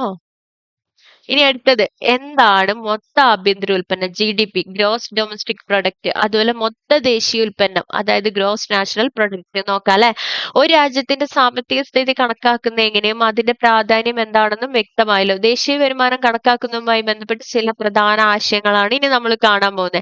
ഒരു സാമ്പത്തിക വർഷത്തിൽ ഒരു രാജ്യത്തിന്റെ ആഭ്യന്തര അതിർത്തിക്കുള്ളിൽ ഓർത്തു വെക്കണം, ഒരു സാമ്പത്തിക വർഷത്തിൽ അതായത് ഏപ്രിൽ 1 മുതൽ മാർച്ച് 31 വരെ ഒരു രാജ്യത്തിന്റെ അതിർത്തിക്കുള്ളിൽ ഉൽപ്പാദിക്കപ്പെടുന്ന അന്തിമ സാധനങ്ങളുടെയും സേവനങ്ങളുടെയും ആകെ പണമൂല്യമാണ് GDP എന്ന് പറയുന്നത്. എന്താ പറയുന്നത്? ഒരു സാമ്പത്തിക വർഷത്തില് അതായത് രാജ്യത്തിന് ഇന്ത്യയുടെ ഉള്ളിൽ തന്നെ ഇപ്പൊ ഇന്ത്യനെ എടുക്കുകയാണെങ്കിൽ ഒരു സാമ്പത്തിക വർഷത്തിൽ ഏപ്രിൽ 1 മുതൽ മാർച്ച് 31 വരെ ഇന്ത്യക്കുള്ളിൽ ഉൽപ്പാദിപ്പിക്കപ്പെടുന്ന അന്തിമ സാധനം നമ്മൾ നേരത്തെ കണ്ടു, അവസാനമായിട്ട് നമ്മൾ ഉപയോഗിക്കുന്ന സാധനങ്ങളിലെ അപ്പൊ അന്തിമ സാധനങ്ങളുടെയും സേവനങ്ങളുടെയും ആകെ പണമൂല്യമാണ് എന്ത് എന്ന് പറയുന്നത്? ഗ്രോസ് ഡൊമസ്റ്റിക് പ്രൊഡക്റ്റ് അല്ലെങ്കിൽ മൊത്ത ആഭ്യന്തര ഉൽപ്പന്നം എന്ന് പറയുന്നത്. ഒരു രാജ്യത്തെ ഗവൺമെന്റിന്റെ അധീനതയിലുള്ള സാമ്പത്തിക പ്രവർത്തനങ്ങൾക്ക് പൂർണ്ണ സ്വാതന്ത്ര്യമുള്ളതുമായ ഭൂപ്രദേശത്തെയാണ് ആഭ്യന്തര അതിർത്തി എന്നതുകൊണ്ട് ഉദ്ദേശിക്കുന്നത്. അതായതെടാ നമുക്ക് പൂർണ്ണമായിട്ട് ഉപയോഗിക്കാൻ കഴിയുന്ന നമ്മുടെ രാജ്യ അതിർത്തിക്കുള്ളിൽ, അതായത് ഇന്ത്യനെ എടുക്കുവാണെങ്കിൽ ഇന്ത്യക്കുള്ളിൽ അത്രയും ഓർത്തിരുന്നാൽ മതി. ഇതിനെയാണ് ആഭ്യന്തര ഉൽപ്പന്നം എന്ന് പറയുന്നത്. ഓക്കെ, ഇനി മൊത്ത ആഭ്യന്തര ഉൽപ്പന്നം കണക്കാക്കുമ്പോൾ വിദേശത്ത് ജോലി ചെയ്യുന്ന, നോക്കണേ ഇതൊക്കെ ഇമ്പോർട്ടന്റ് ആണ്, വിദേശത്ത് ജോലി ചെയ്യുന്ന വ്യക്തികളുടെ വരുമാനം, അതുപോലെ വിദേശ രാജ്യങ്ങളിൽ പ്രവർത്തിക്കുന്ന സ്ഥാപനങ്ങളുടെ സംരംഭകരുടെയും ലാഭം തുടങ്ങിയവ ഇതിൽ ഉൾപ്പെടുന്നില്ല. എന്താ പറയുന്നത്? ഈ മൊത്ത GDP കണക്കാക്കുമ്പോൾ എന്തില്ല, വിദേശത്ത് ജോലി ചെയ്യുന്ന വ്യക്തികളുടെ വരുമാനം നമ്മൾ കാൽക്കുലേറ്റ് ചെയ്യില്ല. അതുപോലെ തന്നെ വിദേശ രാജ്യങ്ങളിൽ പ്രവർത്തിക്കുന്ന സ്ഥാപനങ്ങളുടെയും സംരംഭകരുടെയും ലാഭം തുടങ്ങിയവ നമ്മൾ ഇതിൽ എന്ത് ചെയ്യുന്നില്ല, ഉൾപ്പെടുത്തുന്നില്ല എന്നാ പറയുന്നത്. മനസ്സിലായില്ലേ? നമ്മൾ എന്ത് ചെയ്യുന്നില്ല, ഉൾപ്പെടുത്തുന്നില്ല. ഓർത്തിരിക്കണം കേട്ടോ, മറന്നു പോവരുത്. ഇമ്പോർട്ടന്റ് ആണ്, അപ്പൊ ഓർത്തിരിക്കുക കേട്ടോ. ഏതൊക്കെ കാര്യങ്ങളാണ് GDP-യിൽ ഉൾപ്പെടുത്താത്തത്? വിദേശത്ത് ജോലി ചെയ്യുന്ന വ്യക്തികളുടെ വരുമാനം നമ്മൾ എന്ത് ചെയ്യുന്നില്ല, ഉൾപ്പെടുത്തുന്നില്ല. അതുപോലെ വിദേശ രാജ്യങ്ങളിൽ പ്രവർത്തിക്കുന്ന സ്ഥാപനങ്ങളുടെയും സംരംഭകരുടെയും ലാഭം, അതായത് ഇന്ത്യക്കാരായിരിക്കും, വിദേശത്തായിരിക്കും അവര് എന്ത് ചെയ്യുന്നത്, വിദേശ രാജ്യങ്ങളിലായിരിക്കും പ്രവർത്തിക്കുന്നത്. അങ്ങനെയുള്ളവരുടെ ലാഭവും നമ്മൾ എന്തിൽ ഉൾപ്പെടുത്തില്ല, GDP-യിൽ ഉൾപ്പെടുത്തില്ല. ഉദാഹരണത്തിന് വിദേശ രാജ്യത്ത് പ്രവർത്തിക്കുന്ന ഒരു ഇന്ത്യൻ കമ്പനിയുടെ സാമ്പത്തിക നേട്ടങ്ങൾ ഇന്ത്യയുടെ മൊത്തം ആഭ്യന്തര ഉൽപ്പന്നത്തിൽ ഉൾപ്പെടുത്തുന്നില്ല, അത്രയേ ഉള്ളൂ. വിദേശത്ത് പ്രവർത്തിക്കുന്ന ഒരു കമ്പനിയുടെ ലാഭം ആരും കണക്കാക്കില്ല, ഇന്ത്യ കണക്കാക്കില്ല. മൊത്തം ആഭ്യന്തര ഉൽപാദനം ഒരു സമ്പദ് വ്യവസ്ഥയുടെ വിവിധ മേഖലകളിൽ നിന്നുള്ള സംഭാവനകൾ വിശകലനം ചെയ്യാൻ അനുയോജ്യമായ ഒന്നാണ്. എന്താ പറയുന്നത്? മൊത്ത ആഭ്യന്തര ഉൽപ്പന്നം എന്ന് പറയുന്നത്, അതായത് ഗ്രോസ് ഡൊമസ്റ്റിക് പ്രൊഡക്റ്റ് എന്ന് പറയുന്നത് ഒരു സമ്പദ് വ്യവസ്ഥയുടെ വിവിധ മേഖലകളിൽ നിന്നുള്ള സംഭാവനകൾ നമുക്ക് എന്ത് ചെയ്യാൻ പറ്റും, വിശകലനം ചെയ്യാനായിട്ട് കഴിയും. ആഭ്യന്തര ഉൽപ്പന്നത്തോടൊപ്പം ഇന്ത്യക്കാരും ഇന്ത്യൻ സ്ഥാപനങ്ങളും വിദേശങ്ങളിൽ നിന്ന് നേടുന്ന വരുമാനം കൂട്ടുകയാണെങ്കിൽ അതിൽ നിന്ന് വിദേശികളും വിദേശ സ്ഥാപനങ്ങളും ഇന്ത്യയിൽ നിന്ന് നേടുന്ന വരുമാനം കുറയ്ക്കുകയും ചെയ്ത് കിട്ടുമ്പോൾ മൊത്തം ദേശീയ ഉൽപ്പന്നം കിട്ടുന്നു. എന്താ പറയുന്നത്? കാണുമ്പോൾ വലുതാണെങ്കിലും വളരെ സിമ്പിൾ ആണ്. ഇപ്പൊ നമ്മൾ പറഞ്ഞ ആഭ്യന്തര ഉൽപ്പന്നം എന്ന് പറയുന്നത് എന്താണ്? നമ്മുടെ ഇന്ത്യയുടെ ഉള്ളിൽ തന്നെയുള്ള പ്രവർത്തനം അല്ലെ, സാമ്പത്തിക പ്രവർത്തനം. ഇതോടൊപ്പം ഇന്ത്യക്കാരായിട്ടുള്ള ആൾക്കാർ വിദേശത്ത് പോയിട്ട് ഉണ്ടാവും അല്ലെ, അതുപോലെ അവർക്കൊരു വരുമാനം കിട്ടും. അതുപോലെ ഇന്ത്യൻ സ്ഥാപനങ്ങൾ എന്ത് ചെയ്യും, വിദേശങ്ങളിൽ പ്രവർത്തിക്കുന്നുണ്ടാവും. ഇവരുടെ വരുമാനവും നമ്മൾ എന്തിൽ കൂട്ടുവാണ്, ഈ ഇന്ത്യയുടെ ആഭ്യന്തര വരുമാനത്തോടെ കൂട്ടുവാണ്. അപ്പൊ എന്ത് ചെയ്യും, അതുപോലെ ഇന്ത്യയിൽ വന്നിട്ട് മറ്റു വിദേശികൾ ഇന്ത്യയിൽ വന്നിട്ട് ജോലി ചെയ്യുമല്ലോ, അപ്പൊ അവർക്ക് കിട്ടുന്ന ഒരു വരുമാനം ഉണ്ടല്ലോ, അത് കുറയ്ക്കുകയും ചെയ്യുമ്പോൾ നമുക്ക് എന്ത് കിട്ടും, GNP, ഗ്രോസ് നാഷണൽ പ്രൊഡക്റ്റ് കിട്ടും. വളരെ സിമ്പിൾ ആയിട്ടുള്ള കാര്യമാണ്. നമ്മുടെ ആഭ്യന്തര ഉൽപ്പന്നത്തോടൊപ്പം ഇന്ത്യക്കാരും ഇന്ത്യൻ സ്ഥാപനങ്ങളും വിദേശങ്ങളിൽ വർക്ക് ചെയ്യുന്നുണ്ട്, അവരുടെ വരുമാനം നമ്മൾ കൂട്ടും. പക്ഷെ പുറത്തു നിന്ന് ആൾക്കാർ, വിദേശത്ത് നിന്നുള്ള ആൾക്കാർ ഇവിടെ വന്ന് ജോലി ചെയ്ത് അവർക്ക് കിട്ടുന്ന വരുമാനം എന്ത് ചെയ്യും, കുറയ്ക്കുകയും ചെയ്യുകയാണെങ്കിൽ ഇതിനെയാണ് നമ്മൾ എന്തെന്ന് പറയുന്നത്, ഗ്രോസ് നാഷണൽ പ്രൊഡക്റ്റ് എന്ന് പറയുന്നത്. അതായത് ഒരു സാമ്പത്തിക വർഷം രാജ്യത്തെ നിവാസികൾ സ്വദേശത്തും വിദേശത്തുമായി ഉൽപ്പാദിപ്പിക്കപ്പെടുന്ന എല്ലാ അന്തിമ സാധനങ്ങളുടെയും സേവനങ്ങളുടെയും ആകെ പണമൂല്യമാണ് ഗ്രോസ് നാഷണൽ പ്രൊഡക്റ്റ് എന്ന് പറയുന്നത്. ലാസ്റ്റിൽ എന്താ പറയുന്നത്, നമ്മൾ പറഞ്ഞതിനെ ഒന്നും കൂടി ചുരുക്കുകയാണ്. ഒരു സാമ്പത്തിക വർഷത്തിൽ രാജ്യത്ത് താമസിക്കുന്നവർ, ഇപ്പൊ നമ്മളെ പോലെയുള്ള ആൾക്കാർ രാജ്യത്ത് തന്നെ താമസിക്കുന്നവര്, അതുപോലെ വിദേശത്ത് പോയിട്ട് സമ്പാദിക്കുന്നവരും ഉണ്ടാവും അല്ലെ. ഇവരുടെ എല്ലാ അന്തിമ സാധനങ്ങളുടെയും സേവനങ്ങളുടെയും ആകെ പണമൂല്യത്തെയാണ് എന്ത് എന്ന് പറയുന്നത്, ഗ്രോസ് നാഷണൽ പ്രൊഡക്റ്റ് എന്ന് പറയുന്നത്. ഇത് സ്റ്റേറ്റ്മെന്റ് ആയിട്ടായിരിക്കും വരിക, അപ്പോഴാണ് നമുക്ക് കൺഫ്യൂഷൻ ഉണ്ടാക്കുക. അപ്പൊ നമ്മൾ ഏറ്റവും ഷോർട്ടായ രീതിയിൽ പഠിച്ചു വെക്കുക കേട്ടോ. ഇനി എന്താണ് ഒരു രാജ്യത്തിന്റെ സാമ്പത്തിക അതിർത്തി? നമ്മൾ പറയുന്നുണ്ടല്ലേ നമ്മുടെ ഇന്ത്യന്റെ ഉള്ളില് എന്ന്. അപ്പൊ ഒരു രാജ്യത്തിന്റെ സാമ്പത്തിക അതിർത്തി കണക്കാക്കുന്നത് ഏതെല്ലാം രീതിയിലാണെന്നാ പറയുന്നത്? ഒന്ന് വ്യോമ അതിർത്തി, ജല അതിർത്തി. എന്താ പറയുക, വ്യോമാതിർത്തി ഉണ്ട്, ജലാതിർത്തി. പിന്നെ മറ്റൊരു രാജ്യത്ത് സ്ഥിതി ചെയ്യുന്ന രാജ്യത്തിന്റെ എംബസികൾ, ഹൈക്കമ്മീഷനുകൾ. എന്തൊക്കെയാണ് മറ്റൊരു രാജ്യത്ത് സ്ഥിതി ചെയ്യുന്ന രാജ്യത്തിന്റെ എംബസികൾ ഉണ്ടാവും, ഹൈക്കമ്മീഷനുകൾ. രാജ്യത്തിന്റെ പ്രത്യേക അവകാശങ്ങൾക്ക് മേലുള്ള മേഖലകള്, മത്സ്യബന്ധനം നടത്തുന്നതിനോ കടലിൽ അടിത്തട്ടിലുള്ള ഇന്ധനം, ധാതുക്കൾ ഇവ ശേഖരിക്കുന്നതിനോ അവകാശമുള്ള സമുദ്ര ഭാഗങ്ങള്. അതുപോലെ കസ്റ്റംസ് നിയന്ത്രണത്തിന് കീഴിലുള്ള ഓഫ് ഷോർ സംരംഭങ്ങൾ നടത്തുന്ന ഫ്രീ സോണുകൾ. ഇതെല്ലാമാണ് ഒരു രാജ്യത്തിന്റെ സാമ്പത്തിക അതിർത്തിയുടെ. ഇത് ചിലപ്പോൾ കൂട്ടത്തിൽ പെടാത്ത ചോദിക്കുക, അപ്പൊ അത് പഠിച്ചു വെക്കണം. ഒന്ന് ഭൗമ അതിർത്തി അല്ലെങ്കിൽ ജല അതിർത്തി. രണ്ടാമതായിട്ട് മറ്റൊരു രാജ്യത്ത് സ്ഥിതി ചെയ്യുന്ന രാജ്യത്തിന്റെ എംബസികൾ, ഹൈക്കമ്മീഷന്. മൂന്നാമതായിട്ട് എന്താ പറയുന്ന, രാജ്യത്തിന്റെ പ്രത്യേക അവകാശങ്ങളുള്ള, നമ്മുടെ രാജ്യത്തിന് പ്രത്യേക അവകാശങ്ങളുള്ള മേഖലകൾ, മത്സ്യബന്ധനം നടത്തുന്നതിനോ കടലിനടിത്തട്ടിലുള്ള ഇന്ധനം, ധാതുക്കൾ ഇവ ശേഖരിക്കുന്നതിനോ അവകാശമുള്ള സമുദ്രഭാഗങ്ങൾ. അതുപോലെ കസ്റ്റംസ് നിയന്ത്രണത്തിന് കീഴിലുള്ള ഓഫ് ഷോർ സംരംഭങ്ങൾ, കടലിലൊക്കെ ഉള്ള, സമുദ്രങ്ങളിലൊക്കെ ഉള്ള ഫ്രീ സോണുകളിലെ അത്. എന്നാൽ ഇന്ത്യക്കകത്തുള്ള മറ്റു രാജ്യത്തിന്റെ എംബസികൾ, ഹൈക്കമ്മീഷനുകൾ എന്നിവ നമ്മുടെ സാമ്പത്തിക അതിർത്തിയിൽ ഉൾപ്പെടില്ല. അതായത് നമ്മുടെ രാജ്യത്തിന്റെ മറ്റു രാജ്യത്ത്, നമ്മുടെ രാജ്യത്തിന്റെ എംബസികൾ, ഹൈക്കമ്മീഷനൊക്കെ സ്ഥിതി ചെയ്യുന്നത് വേറൊരു രാജ്യത്തായിരിക്കും. ഇത് നമ്മുടെ സാമ്പത്തിക അതിർത്തിയിൽ വരും. പക്ഷെ മറ്റു രാജ്യത്തിന്റെ എംബസികളും ഹൈക്കമ്മീഷനൊക്കെ നമ്മുടെ രാജ്യത്ത് സ്ഥിതി ചെയ്യുന്നുണ്ടാവും, അതും നമ്മുടെ സാമ്പത്തിക അതിർത്തിയിൽ ഉൾപ്പെടില്ല എന്നുള്ളതാണ് കേട്ടോ പറയുന്നത്. അപ്പൊ എന്താ ഗ്രോസ് നാഷണൽ പ്രൊഡക്റ്റും ഗ്രോസ് ഡൊമസ്റ്റിക് പ്രൊഡക്റ്റ് മനസ്സിലായില്ലേ? നമ്മുടെ മാത്രമാണെങ്കിലും ഗ്രോസ് ഡൊമസ്റ്റിക് പ്രൊഡക്റ്റ് നമ്മുടെ സാമ്പത്തിക അതിർത്തിക്കുള്ളിൽ വരുന്ന അന്തിമ സാധനങ്ങളും സേവനങ്ങളുമാണ് അത് gross domestic product.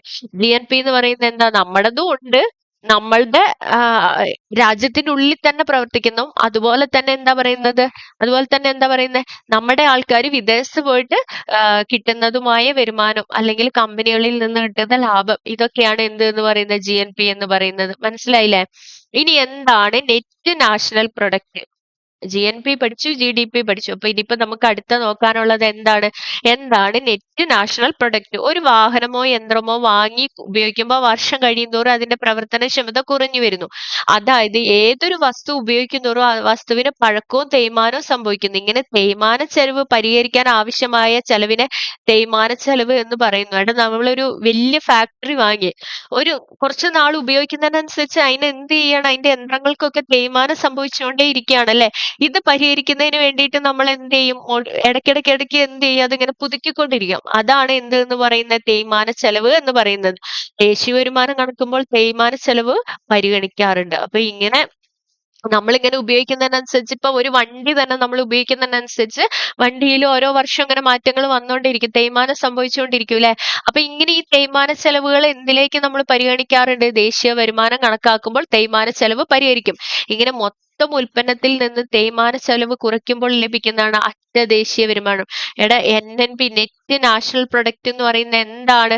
Gross national പ്രൊഡക്റ്റിൽ നിന്നും തേയ്മാന ചെലവ് കുറച്ചിട്ടുണ്ടെങ്കിൽ നമുക്ക് എന്ത് കിട്ടും, നെറ്റ് നാഷണൽ പ്രൊഡക്റ്റ് കിട്ടും. മൊത്ത ദേശീയ ഉൽപ്പന്നത്തിൽ നിന്നും എന്ത് കുറയ്ക്കുകയാണ്, തേയ്മാന ചെലവ് കുറയ്ക്കുന്നതാണ് എന്ത് എന്ന് പറയുന്നത്, അറ്റ ദേശീയ ഉൽപ്പന്നം അല്ലെങ്കിൽ നെറ്റ് നാഷണൽ പ്രൊഡക്റ്റ് അല്ലെങ്കിൽ NNP എന്ന് പറയുന്നത്. ഇനി ഈ അറ്റ ദേശീയ ഉൽപ്പന്നം അല്ലെങ്കിൽ നെറ്റ് നാഷണൽ പ്രൊഡക്റ്റ് നമ്മൾ എന്തിനു വേണ്ടിയിട്ടാണ് കണക്കാക്കുന്നത്? എന്തിനു വേണ്ടിയിട്ടായിരിക്കും കണക്കാക്കുന്നത്? നമുക്ക് വരുമാനം മാത്രം പറയാം, നമ്മളിൽ നിന്ന് നമ്മൾ അറിയാതെ തന്നെ പോകുന്ന ഒരു സാധനമാണെങ്കിൽ ഈ തേയ്മാനം എന്ന് പറയുന്നത് അത് കണക്കാക്കുന്നതിന് വേണ്ടിയിട്ട്. അപ്പൊ നോക്കാം, പ്രതിശീർഷ വരുമാനം എന്താണ് പ്രതിശീർഷ വരുമാനം എന്ന് പറയുന്നത്? എന്താ പ്രതിശീർഷ വരുമാനം എന്ന് പറയുന്നത്, ഒന്ന് പറഞ്ഞേ. എന്തായിരിക്കും പ്രതിശീർഷ വരുമാനം? നിങ്ങൾക്ക് അറിയുന്ന കാര്യം. പ്രതിശീർഷ വരുമാനം എന്ന് പറയുന്നത് ഒരു സമ്പദ് വ്യവസ്ഥയുടെ സാമ്പത്തിക സ്ഥിതി മനസ്സിലാക്കുന്നതിന് നാം ഉപയോഗിക്കുന്ന മറ്റൊരളവുകോലാണ് പ്രതിശീർഷ വരുമാനം അല്ലെങ്കിൽ പെർ ക്യാപിറ്റ ഇൻകം എന്ന് പറയുന്നത്. Per capita income. അപ്പൊ നമുക്ക് അതിൽ തന്നെ ഉണ്ട് നോക്കാം. ദേശീയ വരുമാനത്തിന്റെ രാജ്യത്തെ ആകെ ജനസംഖ്യയോട് ഹരിക്കുമ്പോൾ കിട്ടുന്നതാണ് പ്രതിശീർഷ വരുമാനം എന്ന് പറയുന്നത്. എന്താ പറയുന്നത്? ദേശീയ വരുമാനത്തെ. ഇപ്പം 1000 രൂപയാണ് ദേശീയ വരുമാനം എന്ന് വെച്ചോ. 10 ആളുണ്ട്. അപ്പൊ എന്താണ് പ്രതിശീർഷ വരുമാനം എന്ന് പറയുന്നത്? 100 ആണ് അല്ലെ? അപ്പൊ ദേശീയ വരുമാനത്തെ ആകെ ജനസംഖ്യ കൊണ്ട് ഹരിക്കുമ്പോ കിട്ടുന്നതാണ് എന്തെന്ന് പറയുന്നത്? പ്രതിശീർഷ വരുമാനം എന്ന് പറയുന്നത്. മനസ്സിലായില്ലേ? സിമ്പിൾ അല്ലേ? ഇനി ദേശീയ വരുമാനം കണക്കാക്കുന്നതിന് കുറെ പരിമിതികളുണ്ട്. ദേശീയ വരുമാനം കണക്കാക്കുന്നത് പ്രധാനമായി രാജ്യത്തിന്റെ സാമ്പത്തിക സ്ഥിതി മനസ്സിലാക്കാനാണെങ്കിലും ഈ ശ്രമകരമായ പ്രവർത്തനത്തിന് ഒട്ടേറെ പ്രായോഗിക പ്രയാസങ്ങളും പരിമിതികളും ഉണ്ട്. അവ ഏതൊക്കെയാന്ന് നോക്കാം. കൃത്യമായ സ്ഥിര വിവര കണക്കുകളുടെ അഭാവം. ചിലപ്പോ നമുക്ക് കൃത്യമായിട്ട് ഒരു കണക്ക് കൊള്ളണമെന്നില്ല. കിട്ടുമോ? കിട്ടില്ല അല്ലെ? ഇത്രയും വലിയൊരു രാജ്യത്ത് സാമ്പത്തിക സ്ഥിതി മനസ്സിലാക്കണമെങ്കിൽ അതൊരു വലിയ പ്രയാസമേറിയൊരു പരിപാടി തന്നെയാണല്ലേ. അപ്പൊ അതിന് അതിൻ്റെതായ പരിമിതിയുണ്ട്. അപ്പൊ നമുക്ക് സ്ഥിരവിവര കണക്കുകൾ കറക്റ്റ് കിട്ടിക്കൊള്ളണമെന്നില്ല. ഇനി ചില സാധനങ്ങളുടെ സേവനങ്ങളുടെ പണമൂല്യം ഒന്നിൽ കൂടുതൽ തവണ ഉൽപാദന ഘട്ടങ്ങളിൽ രേഖപ്പെടുത്താനുള്ള സാധ്യതയുണ്ട്. Double counting. എന്താ പറയാ, ഇപ്പൊ നമ്മൾ ഒരു സാധനം ഒരു സ്ഥലത്ത് കൂട്ടിയെങ്കിൽ അത് വീണ്ടും നമ്മളെ മുന്നിലേക്ക് വന്ന് നമ്മൾ ഒന്നും കൂടെ ആ സാധനങ്ങൾ ഉൽപാദന ഘട്ടങ്ങളിൽ അതിന്റെ പണമൂല്യം കൂട്ടാനുള്ള സാധ്യതകൾ ഏതിലുണ്ട്? നാഷണൽ ഇൻകം കണക്കാക്കുമ്പോൾ കാണുന്നുണ്ട്. ഇനി ഉൽപ്പാദിപ്പിക്കപ്പെടുന്ന ഉൽപ്പന്നങ്ങളും സേവനങ്ങളും സ്വന്തം ആവശ്യങ്ങൾക്ക് വേണ്ടി ഉപയോഗിക്കുന്നത് ഇതിൽ ഉൾപ്പെടുന്നില്ല. അതാ പറയുന്നത്. നമ്മൾ നമ്മുടെ സ്വന്തം ആവശ്യത്തിന് വേണ്ടി ഉപയോഗിക്കുകയാണെങ്കിൽ അത് എന്തിൽ വരില്ല? നമ്മുടെ നാഷണൽ ഇൻകം വരുമാനത്തിലേക്ക് വരുന്നില്ല. അപ്പൊ അത് നാഷണൽ ഇൻകത്തിലും കണക്കാക്കില്ലല്ലോ. ഇനി അതുപോലെ വിപണിയിൽ വില നിശ്ചയിക്കപ്പെടാത്ത സാധനങ്ങൾ സേവനങ്ങൾ സാധാരണയായി ദേശീയ വരുമാനത്തിൽ ഉൾപ്പെടുന്നില്ല. എന്നാൽ ചില സാധനങ്ങൾക്കൊന്നും എന്തില്ല, വില നിശ്ചയിക്കപ്പെടുന്നില്ല. അതുകൊണ്ട് തന്നെ ആ സാധനങ്ങളും സേവനങ്ങളും സാധാരണയായി എന്തിൽ ഉൾപ്പെടുന്നില്ല? ദേശീയ വരുമാനം കണക്കാക്കുന്നതിന് ഉൾപ്പെടുന്നില്ല. ഇനി ഗാർഹിക ജോലി, അതായത് വീട്ടിൽ നമ്മൾ പണിയെടുക്കില്ല. ഇപ്പൊ വീട്ടമ്മയുടെ ജോലിയൊക്കെ എന്താണ്? ദേശീയ വരുമാനത്തിൽ കണക്കാക്കുന്നില്ല. അവരുടെ ജോലി ഒരിക്കലും എന്താണ് വരുമാനം കിട്ടുന്നതല്ല എന്ന് പറഞ്ഞിട്ട് അതിലും ദേശീയ വരുമാനം നമുക്ക് കണക്കാക്കാൻ അല്ലെ വരുമാനം കണക്കാക്കാനായിട്ട് സാധിക്കുന്നില്ല. മനസ്സിലായില്ലേ? ഇതൊക്കെ ദേശീയ വരുമാനം കണക്കാക്കുന്നില്ല. ഇത്തരം പരിമിതികളൊക്കെ ഉണ്ടെങ്കിലും ഇവ പരമാവധി പരിഹരിച്ചുകൊണ്ട് ദേശീയ വരുമാനം കൃത്യമായി കണക്കാക്കാൻ ആര് ശ്രമിക്കാറുണ്ട്? NSO ശ്രമിക്കാറുണ്ട്. അതായത് നാഷണൽ സ്റ്റാറ്റിസ്റ്റിക്കൽ ഓഫീസ്. ദേശീയ വരുമാനം കണക്കാക്കുമ്പോൾ സമ്പദ്ഘടനയിലെ വിവിധ മേഖലകളിലെ വരുമാനം രാജ്യത്തിന്റെ ആകെ വരുമാനത്തെ നിർണ്ണയിക്കുന്നതിനാൽ ഓരോ മേഖലയ്ക്കും നാം ശക്തമാകേണ്ടതുണ്ട്. ദേശീയ വരുമാനത്തിലേക്കുള്ള പ്രാഥമിക, ദ്വിതീയ, തൃതീയ മേഖലകളുടെ സംഭാവന നാം മേഖല തിരിച്ച് വിലയിരുത്തേണ്ടതുണ്ട്. ഓരോ മേഖലകളുടെയും ദേശീയ വരുമാനത്തിലേക്കുള്ള സംഭാവന ആ മേഖലയുടെ പ്രവർത്തന നിലവാരത്തെക്കുറിച്ച് മാത്രമല്ല മറ്റു മേഖലകളുമായുള്ള പരസ്പര ആശ്രയത്തെക്കുറിച്ച് സൂചന നൽകുന്നു. ഇനി ഇന്ത്യയുടെ ദേശീയ വരുമാനത്തിലെ വിവിധ മേഖലകളുടെ സംഭാവനകളെ കുറിച്ചാ പറയുന്നത്. ഇനി അടുത്തതായിട്ട് ട്ടോ ഓരോ മേഖലയും എത്രത്തോളം സംഭാവന ചെയ്യുന്നുണ്ട്. 2015 ജനുവരി മുതൽ നാഷണൽ സ്റ്റാറ്റിസ്റ്റിക്കൽ ഓഫീസ് ഇന്ത്യൻ സമ്പദ്ഘടനയുടെ വിവിധ മേഖലകളുടെ സംഭാവന കൃത്യമായി കണക്കാക്കുന്നതിനും വർദ്ധിത മൂല്യം അല്ലെങ്കിൽ മൊത്ത സംയോജിത മൂല്യം അല്ലെങ്കിൽ ഗ്രോസ് വാല്യൂ ആഡഡ് ഉപയോഗിച്ചു തുടങ്ങി. എന്തൊക്കെയാ പറയുന്നത്? 2015 മുതൽ നമ്മൾ ഉപയോഗിക്കുന്ന എല്ലാ സാധനങ്ങളുടെയും സേവനങ്ങളുടെയും സംഭാവന കൃത്യമായി മനസ്സിലാക്കുന്നതിന് വേണ്ടിയിട്ട് മൊത്തവർദ്ധിത മൂല്യം അല്ലെങ്കിൽ മൊത്ത സംയോജിത മൂല്യം അല്ലെങ്കിൽ ഗ്രോസ് വാല്യൂ ആഡഡ് ഉപയോഗിച്ചു തുടങ്ങി. മനസ്സിലാവുന്നില്ലേ? അതിനു മുമ്പ് മൊത്ത ആഭ്യന്തര ഉൽപാദനത്തിൽ, അതായത് GDP ഗ്രോസ് ഡൊമസ്റ്റിക് പ്രൊഡക്റ്റിലായിരുന്നു മേഖലാതല സംഭാവനകൾ കണക്കാക്കിയിരുന്നത്. മൊത്തവർദ്ധിത മൂല്യം അല്ലെങ്കിൽ ഗ്രോസ് വാല്യൂ ആഡഡ് GVA പ്രകാരം സമ്പദ്ഘടനയിലെ ഓരോ മേഖലകളുടെയും സംഭാവന താരതമ്യേന വേഗത്തിലും കൃത്യമായി കണക്കാക്കാൻ കഴിയും. എന്താണ് ഗ്രോസ് വാല്യൂ ആഡഡ് അല്ലെ മൊത്തവർദ്ധിത മൂല്യം? മൊത്തവർദ്ധിത മൂല്യം എന്നത് സമ്പദ്ഘടനയിൽ ഉത്ബോധിപ്പിക്കുന്ന സാധനങ്ങളുടെയും സേവനങ്ങളുടെയും ആകെ മൂല്യമാണ്. എന്താ പറയുന്നത്? ഒരു സമ്പദ് വ്യവസ്ഥയിൽ ഉത്പാദിപ്പിക്കുന്ന ആകെ സേവനങ്ങളുടെയും സാധനങ്ങളുടെയും ആകെ മൂല്യമാണ് എന്ത് എന്ന് പറയുന്നത്? ഗ്രോസ് വാല്യൂ ആഡഡ് എന്ന് പറയുന്നത്. ദേശീയ കണക്കിൽ മൊത്ത ഉൽപ്പന്നത്തിന്റെ മൂല്യത്തിൽ നിന്ന് ഇടനില ഉപഭോഗ മൂല്യം കുറച്ചാണ് മൊത്തവർദ്ധിത മൂല്യം കണക്കാക്കുന്നത്. നമ്മൾ പറഞ്ഞായിരുന്നു അല്ലെ, നേരത്തെ പറഞ്ഞില്ലായിരുന്നു അന്തിമ സാധനങ്ങൾ, ഇന്റർമീഡിയറ്റ് ഗുഡ്സ്, ഇടനില എന്നൊക്കെ. അതുപോലെ തന്നെ ദേശീയ വരുമാനത്തിൽ നിന്ന് മൊത്ത ഉൽപ്പന്നത്തിന്റെ മൂല്യത്തിൽ നിന്ന് ആകെ കിട്ടുന്ന ഗ്രോസ് ഡൊമസ്റ്റിക് വാല്യൂവിൽ നിന്ന് എന്ത് കുറയ്ക്കുകയാണ്? വാല്യൂ ഓഫ് ഇന്റർമീഡിയറ്റ് കൺസപ്ഷൻ, അതായത് ഇടനില ഉപഭോഗ മൂല്യം കുറച്ചാണ് മൊത്തവർദ്ധിത മൂല്യം കണക്കാക്കുന്നത്. മൊത്തവർദ്ധിത മൂല്യം ഇസ് ഈക്വൽ ടു മൊത്ത ഉൽപ്പന്ന മൂല്യം മൈനസ് ഇടനില ഉപഭോഗ മൂല്യം. ഇത് പഠിച്ചു വെക്കണം കേട്ടോ. മൊത്തം ഉൽപ്പന്ന മൂല്യം മൈനസ് ഇടനില മൂല്യം അല്ലെങ്കിൽ gross product value minus value of intermediate consumption. ഒരു സാധനമോ സേവനമോ ഉൽപ്പാദിപ്പിക്കാൻ ഉപയോഗിച്ച അസംസ്കൃത വസ്തുക്കളുടെ ഉപഭോഗമാണ് ഇടനില ഉപഭോഗം എന്ന് പറയുന്നത്. നമ്മൾ ഉപയോഗിച്ച നേരത്തെ നമ്മൾ കണ്ടുല്ല, വ്യവസായ മേഖലയിൽ പ്രാഥമിക മേഖലയിൽ നിന്ന് കിട്ടുന്ന അസംസ്കൃത വസ്തു ഉപയോഗിച്ചാണ് നമ്മൾ എന്ത് ചെയ്യുന്നത്, ദ്വിതീയ മേഖലയിൽ ഉൽപ്പന്നങ്ങൾ ഉണ്ടാക്കുന്നത്. അപ്പൊ ഒരു സാധനമോ സേവനമോ ഉൽപ്പാദിപ്പിക്കാൻ ഉപയോഗിച്ച അസംസ്കൃത വസ്തുക്കളുടെ ഉപഭോഗമാണ് ഇടനില ഉപഭോഗം എന്ന് പറയുന്നത്. മനസ്സിലായില്ലേ? ഒരു സാധനമോ സേവനമോ ഉൽപ്പാദിപ്പിക്കാൻ ഉപയോഗിച്ച അസംസ്കൃത വസ്തുക്കളുടെ ഉപഭോഗമാണ് എന്ത് എന്ന് പറയുന്നത്, ഇടനില ഉപഭോഗം എന്ന് പറയുന്നത്. ജീവിയെ കണക്കാക്കുമ്പോൾ ഉൽപ്പന്ന മൂല്യം മാത്രമേ കണക്കാക്കുള്ളൂ. ഉൽപ്പന്നത്തിന് മേലുള്ള നികുതിയോ സബ്സിഡിയോ ഒന്നും പരിഗണിക്കുന്നില്ല. അപ്പൊ എന്താ പറയുന്നത്, ഗ്രോസ് വാല്യൂ ആഡഡ് നമ്മൾ കാണുമ്പോൾ എന്താണ്, ഉൽപ്പന്നത്തിന് മേലുള്ള ആ ഉൽപ്പന്നം ഉണ്ടാക്കുന്നതിനുള്ള എത്ര മൂല്യം, അതായത് ആ ഉൽപ്പന്നത്തിന് ആകെ വന്ന ചെലവ് മാത്രമേ നമ്മൾ കണക്കാക്കാറുള്ളൂ, അല്ലെ വരുമാനം മാത്രമേ കണക്കാക്കാറുള്ളൂ. പക്ഷെ ഉൽപ്പന്നത്തിന് മേലിൽ വന്ന നികുതികളോ സബ്സിഡികളോ ഒന്നും പരിഗണിക്കുന്നില്ല. എന്നാൽ GDP കണക്കാക്കുമ്പോൾ ഉൽപ്പന്ന നികുതിയും ഉൽപ്പന്നത്തിന് മേലുള്ള സബ്സിഡിയും തമ്മിലുള്ള വ്യത്യാസം മൊത്ത വർദ്ധിത മൂല്യത്തോടൊപ്പം കൂട്ടിച്ചേർക്കുന്നു. എന്താ പറയുന്നത്, എന്നാൽ ഈ GVAയിൽ നിന്ന് GDP കണക്കാക്കുമ്പോൾ ഉൽപ്പന്ന നികുതിയും കൂട്ടും ഉൽപ്പന്നത്തിന് മേലുള്ള സബ്സിഡിയും കൂട്ടും. അതായത് ഉൽപ്പന്ന നികുതിയും ഉൽപ്പന്നത്തിന് മേലുള്ള സബ്സിഡിയും തമ്മിലുള്ള വ്യത്യാസം മൊത്ത വർദ്ധിത മൂല്യത്തോടൊപ്പം കൂട്ടിച്ചേർക്കും. അതായത് GVA പ്ലസ് എന്താ പറയുന്നത്, പ്രൊഡക്റ്റ് ടാക്സ് മൈനസ് അല്ലെ ഉൽപ്പന്ന നികുതി മൈനസ് ഉൽപ്പന്ന സബ്സിഡി. മനസ്സിലായില്ലേ? ഉൽപ്പന്ന നികുതി മൈനസ് ഉൽപ്പന്ന സബ്സിഡി. അതായത് മൊത്ത ആഭ്യന്തര ഉൽപ്പന്നം, ഇത് അവിടെ കൊടുത്തിട്ടുണ്ട്, മൊത്ത ആഭ്യന്തര ഉൽപ്പന്നം ഇസിക്കൽ ടു മൊത്ത വർദ്ധിത മൂല്യം പ്ലസ് ഉൽപ്പന്ന നികുതി മൈനസ് ഉൽപ്പന്ന സബ്സിഡി, അല്ലെങ്കിൽ GDP is equal to GVA plus product tax minus product subsidy. കിട്ടിയോ? ഇനി എന്തൊക്കെയാണ് നികുതി, എന്താണ് സബ്സിഡി എന്നുള്ള പറയുന്നത്, ക്ഷേമ പ്രവർത്തനങ്ങൾ, വികസന പ്രവർത്തനങ്ങൾ എന്നിങ്ങനെ പൊതു താല്പര്യത്തിന് വേണ്ടിയുള്ള ചെലവുകൾ വഹിക്കാനായി ജനങ്ങൾ സർക്കാരിന് നിർബന്ധമായി നൽകേണ്ട പണമാണ് എന്ത് എന്ന് പറയുന്നത്, നികുതി എന്ന് പറയുന്നത്. എന്താ പറയുന്നത്, ക്ഷേമ പ്രവർത്തനങ്ങൾ, വികസന പ്രവർത്തനങ്ങൾ എന്നിങ്ങനെ പൊതു താല്പര്യത്തിന് വേണ്ടിയുള്ള ചെലവുകൾ വഹിക്കാനായി ജനങ്ങൾ സർക്കാരിന് നിർബന്ധമായി നൽകേണ്ട പണമാണ് എന്ത് എന്ന് പറയുന്നത്, നികുതി. സാമൂഹ്യ സാമ്പത്തിക നയത്തിന്റെ അടിസ്ഥാനത്തിൽ വ്യക്തികൾക്കോ സ്ഥാപനങ്ങൾക്കോ സാധനങ്ങൾക്കോ സേവനങ്ങൾക്കോ മേൽ ഗവൺമെന്റ് നൽകുന്ന സാമ്പത്തിക പിന്തുണയോ ആനുകൂല്യമാണ് സബ്സിഡി എന്ന് പറയുന്നത്. എന്താ പറയുന്നത്, സാമൂഹ്യ സാമ്പത്തിക നയത്തിന്റെ അടിസ്ഥാനത്തിൽ വ്യക്തികൾക്കോ അല്ലെങ്കിൽ സ്ഥാപനങ്ങൾക്കോ അല്ലെങ്കിൽ സാധനങ്ങൾക്കോ സേവനങ്ങൾക്കോ മേൽ ഗവൺമെന്റ് നൽകുന്ന സാമ്പത്തിക പിന്തുണയോ അല്ലെങ്കിൽ ഒരു ആനുകൂല്യമോ നൽകുന്നതാണ് എന്ത് എന്ന് പറയുന്നത്, സബ്സിഡി എന്ന് പറയുന്നത്.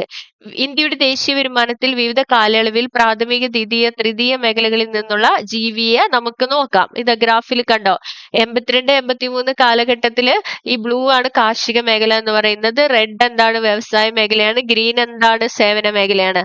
ഏറ്റവും കൂടുതൽ ആർക്കായിരുന്നു കാർഷിക മേഖലയ്ക്കായിരുന്നു. എന്നാൽ അത് 2022 എത്തിയപ്പോഴത്തേക്കും കാർഷിക മേഖല എന്താവുകയാണ്, തീരെ കുറേ സേവന മേഖല അത് കൂടുകയും ചെയ്തു. കണ്ടോ, ഇത് സോഴ്സസ് ഡാറ്റ ഫ്രം എക്കണോമിക് സർവേയിൽ 2022-23 കാലഘട്ടത്തിലെയാണ് കേട്ടോ. അപ്പൊ എന്താണ്, ഓരോ വർഷം മുന്നോട്ട് പോകുന്തോറും കാർഷിക മേഖലയിലെ സംഭാവനകൾ കുറഞ്ഞു വരികയും സേവന മേഖലകളിൽ എന്ത് ചെയ്യാണ്, കൂടി വരികയാണ് കാണുന്നത്. ഇനി എന്താണ് ഗ്രോസ് സ്റ്റേറ്റ് വാല്യൂ ആഡഡ്, അതായത് സംസ്ഥാനത്തിന്റെ മൊത്തം വർദ്ധിത മൂല്യം അല്ലെങ്കിൽ മൊത്ത സംയോജിത മൂല്യം. കേരളത്തിന്റെ മൊത്ത വർദ്ധിത മൂല്യം അതിന്റെ വിവിധ മേഖലകളിലുള്ള സംഭാവനയും കാലാനുസൃതമായ മാറ്റങ്ങൾ പ്രകടമാവുന്നുണ്ട്. ചുവടെ നൽകിയിരിക്കുന്ന ഗ്രാഫ് നോക്കിയേ, ഇതുണ്ടോ, 2019-20 കാലഘട്ടത്തിൽ കാർഷിക മേഖല എന്താണ്, കുറഞ്ഞു തന്നെയാണ് ഇരിക്കുന്നത്. ഏറ്റവും കൂടുതൽ സംഭാവന നൽകുന്നത് കേരളത്തിൽ എവിടെ നിന്നാണ്, 64.21% ഉണ്ടല്ലേ ഇത് കേരളം. അതുപോലെ ഈ 2020 എത്തിയപ്പോഴത്തേക്ക് കുറച്ച് കുറഞ്ഞു, 62 എന്നുള്ളത് 60 എന്നാൽ 2021-22 കാലഘട്ടത്തിൽ അത് കൂടി വീണ്ടും സേവന മേഖലയ്ക്ക് പ്രാധാന്യം കൊടുത്തുകൊണ്ടിരിക്കുകയാണ്. അപ്പം ഇതും ഈ 2023 കേരള സംസ്ഥാന ആസൂത്രണ ബോർഡ് തിരുവനന്തപുരം തയ്യാറാക്കിയിട്ടുള്ള ഒരു ഗ്രാഫാണ് കേട്ടോ. നിങ്ങൾ ഒറ്റയ്ക്ക് തന്നെ വിശകലനം ചെയ്ത് നോക്കണം. മനസ്സിലായോ?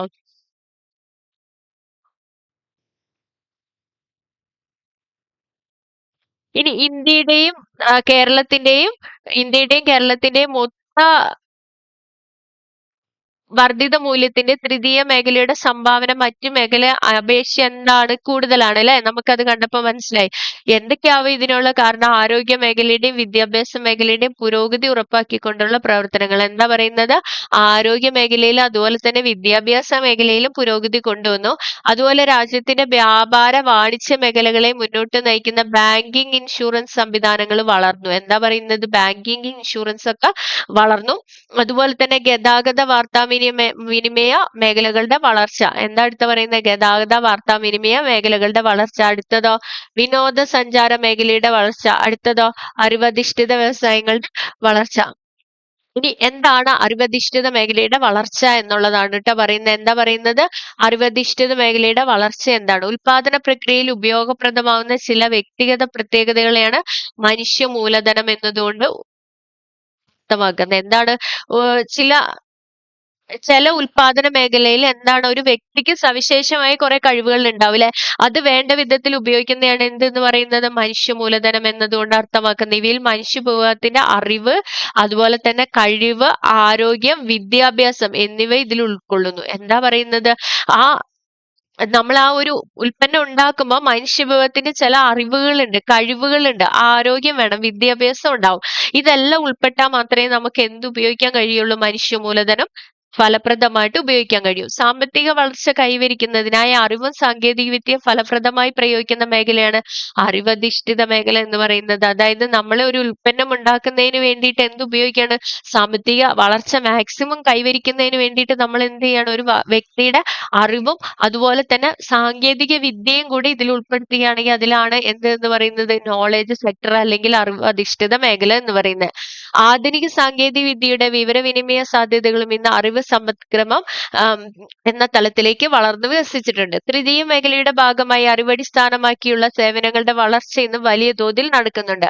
ആഗോളതലത്തിൽ സോഫ്റ്റ്വെയർ സേവനം ലഭ്യമാക്കുന്ന തരത്തിൽ ഇന്ത്യയുടെ വിവര വിനിമയ സാങ്കേതിക വിദ്യ വികാസം പ്രാപിച്ചിട്ടുണ്ട്. ഇന്ത്യയുടെ ജനസംഖ്യയുടെ 65% 35 വയസ്സിൽ താഴെ വരുന്ന ജനസമൂഹത്തിന് മുന്നിൽ ഇതൊരു വലിയ അവസരവും സാധ്യതയാണ്. അപ്പൊ നമ്മുടെ മനുഷ്യ വിഭവത്തോടൊപ്പം മനുഷ്യ മൂലധനത്തോടൊപ്പം നമ്മൾ എന്തും കൂടെ കൊണ്ടുവരികയാണ്? സാങ്കേതിക വിദ്യയും കൂടെ കൊണ്ടുവരുന്നതിനാണ് എന്തെന്ന് പറയുന്നത്? നോളേജ് സെക്ടർ എന്ന് പറയുന്നത്. ഈ പശ്ചാത്തലത്തിൽ വിജ്ഞാന വിസ്ഫോടനത്തിന്റെ ഫലമായി സാമ്പത്തികമായി മുന്നേറാനും അതുവഴി ജനക്ഷേമം വർദ്ധിപ്പിക്കാനും ഇന്ത്യക്ക് കഴിയും. അറിവധിഷ്ഠ മേഖലയുടെ വികസനത്തിന് സർക്കാർ മുൻഗണന നൽകുന്നുണ്ട്. കേരള സർക്കാർ ആരംഭിച്ച ടെക്നോ പാർക്ക്, ഇൻഫോ പാർക്ക് തുടങ്ങിയവ ഇതിന് ഉദാഹരണമാണ്. അപ്പൊ ഈ നോളേജ് എക്കോണമിക്ക് ഒരു ഉദാഹരണമാണ് ഏത് എന്ന് പറയുന്നത്? ടെക്നോ പാർക്കും ഇൻഫോ പാർക്കും. ഇതുവഴി നമുക്ക് എന്ത് കൊണ്ടുവരാനായിട്ട് കഴിയും? ജനക്ഷേമം കൊണ്ടുവരാനായിട്ട് കഴിയും. അറിവധിഷ്ഠിത മേഖലയെ പരിപോഷിപ്പിക്കുന്നതിന് അനുകൂലമായ സാഹചര്യങ്ങൾ ഇന്ന് ഇന്ത്യയിൽ നിലനിൽക്കുന്നുണ്ട്.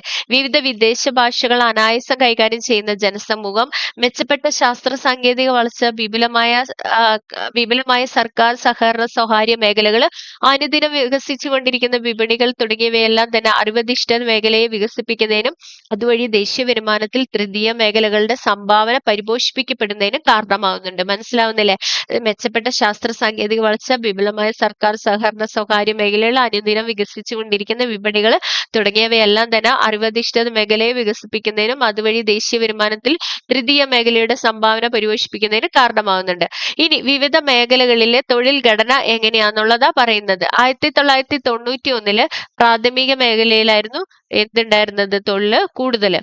എന്നാൽ ദ്വിതീയ മേഖലയിലും തൃതീയ മേഖലയിലും കൂടുതലാണ്. എന്നാൽ ഏറ്റവും കുറവ് ആർക്കായിരുന്നു? വ്യവസായ മേഖലയ്ക്കായിരുന്നു.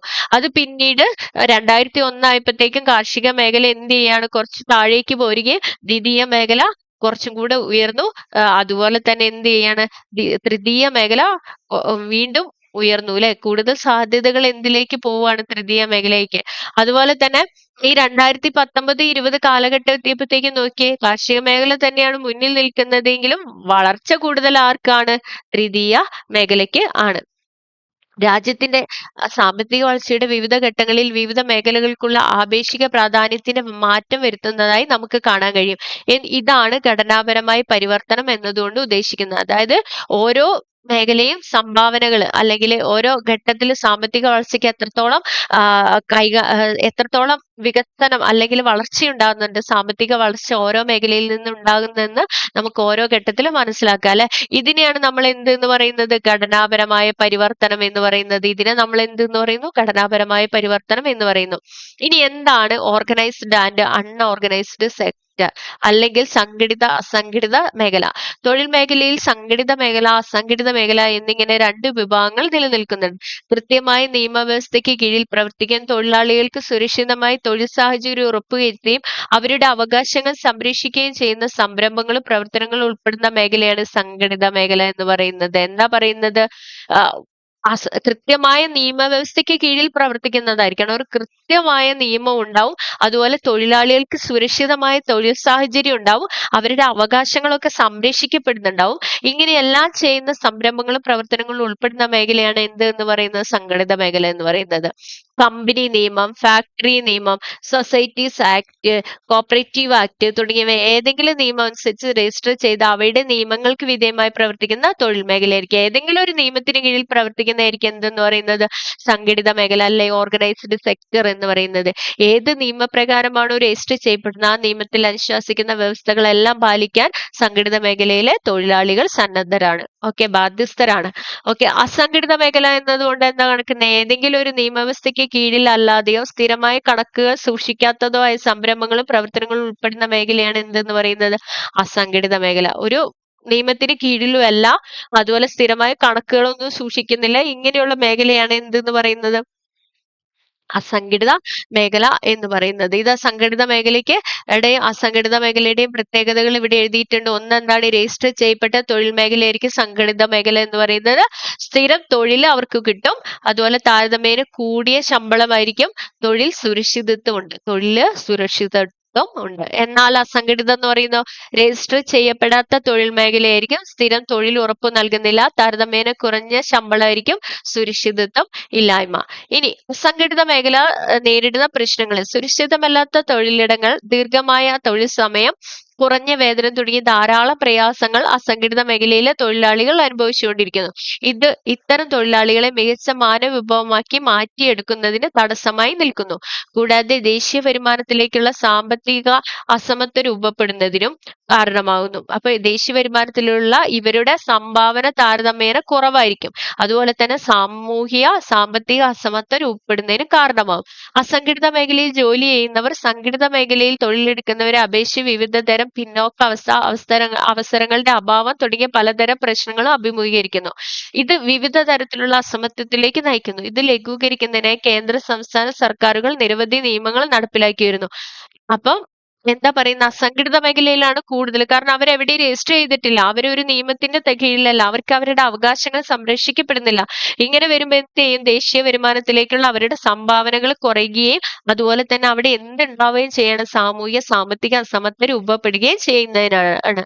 അതുപോലെ തന്നെ അവർക്ക് നമ്മൾ കണ്ടു കുറഞ്ഞ ശമ്പളം മാത്രമേ ലഭിക്കുന്നുള്ളൂ അല്ലെ. അതുകൊണ്ട് അവർക്ക് എന്ത് ചെയ്യാണ്? വിവിധ തരത്തിലുള്ള പിന്നോക്കാവസ്ഥ, അതുപോലെ അവർക്ക് നല്ലൊരു തൊഴിൽ കിട്ടാത്തത്, അവസരങ്ങളുടെ അഭാവം ഇതെല്ലാം ഉണ്ടാവുകയാണ്. അപ്പൊ ഇങ്ങനെ വിവിധ തരത്തിലുള്ള അസമത്വത്തിലേക്ക് ഈ അസംഘടിത മേഖലയെ നയിക്കുന്നതുകൊണ്ട് തന്നെ ഗവൺമെന്റ് പലതരത്തിലുള്ള പദ്ധതികളൊക്കെ കൊണ്ടുവരുന്നുണ്ട്. അങ്ങനെയുള്ള ചില നിയമങ്ങളെ കുറിച്ചിട്ടാണ് നമ്മൾ ഇനി കാണുന്നത്. അസംഘടിത തൊഴിലാളികളുടെ സാമൂഹ്യ സുരക്ഷാ നിയമം 2008. ഒന്നാമത്തെ നിയമം ഏതാ? അസംഘടിത തൊഴിലാളികളുടെ സാമൂഹ്യ സുരക്ഷാ നിയമം 2008. അസംഘടിത തൊഴിലാളികളുടെ ആരോഗ്യ സംരക്ഷണം, പ്രസവാനുകൂല്യം, വാർദ്ധക്യകാല സംരക്ഷണം, വിദ്യാഭ്യാസം, പാർപ്പിടം, വിവിധ സാമൂഹ്യ സുരക്ഷാ ആനുകൂല്യങ്ങൾ എന്നിവ ഉറപ്പുവരുത്തുന്നതിന് പദ്ധതികൾ രൂപീകരിക്കുന്നതിന് കേന്ദ്ര സംസ്ഥാന സർക്കാരുകൾക്ക് ഈ നിയമം അധികാരം നൽകുന്നു. എന്താ പറയുന്നത്?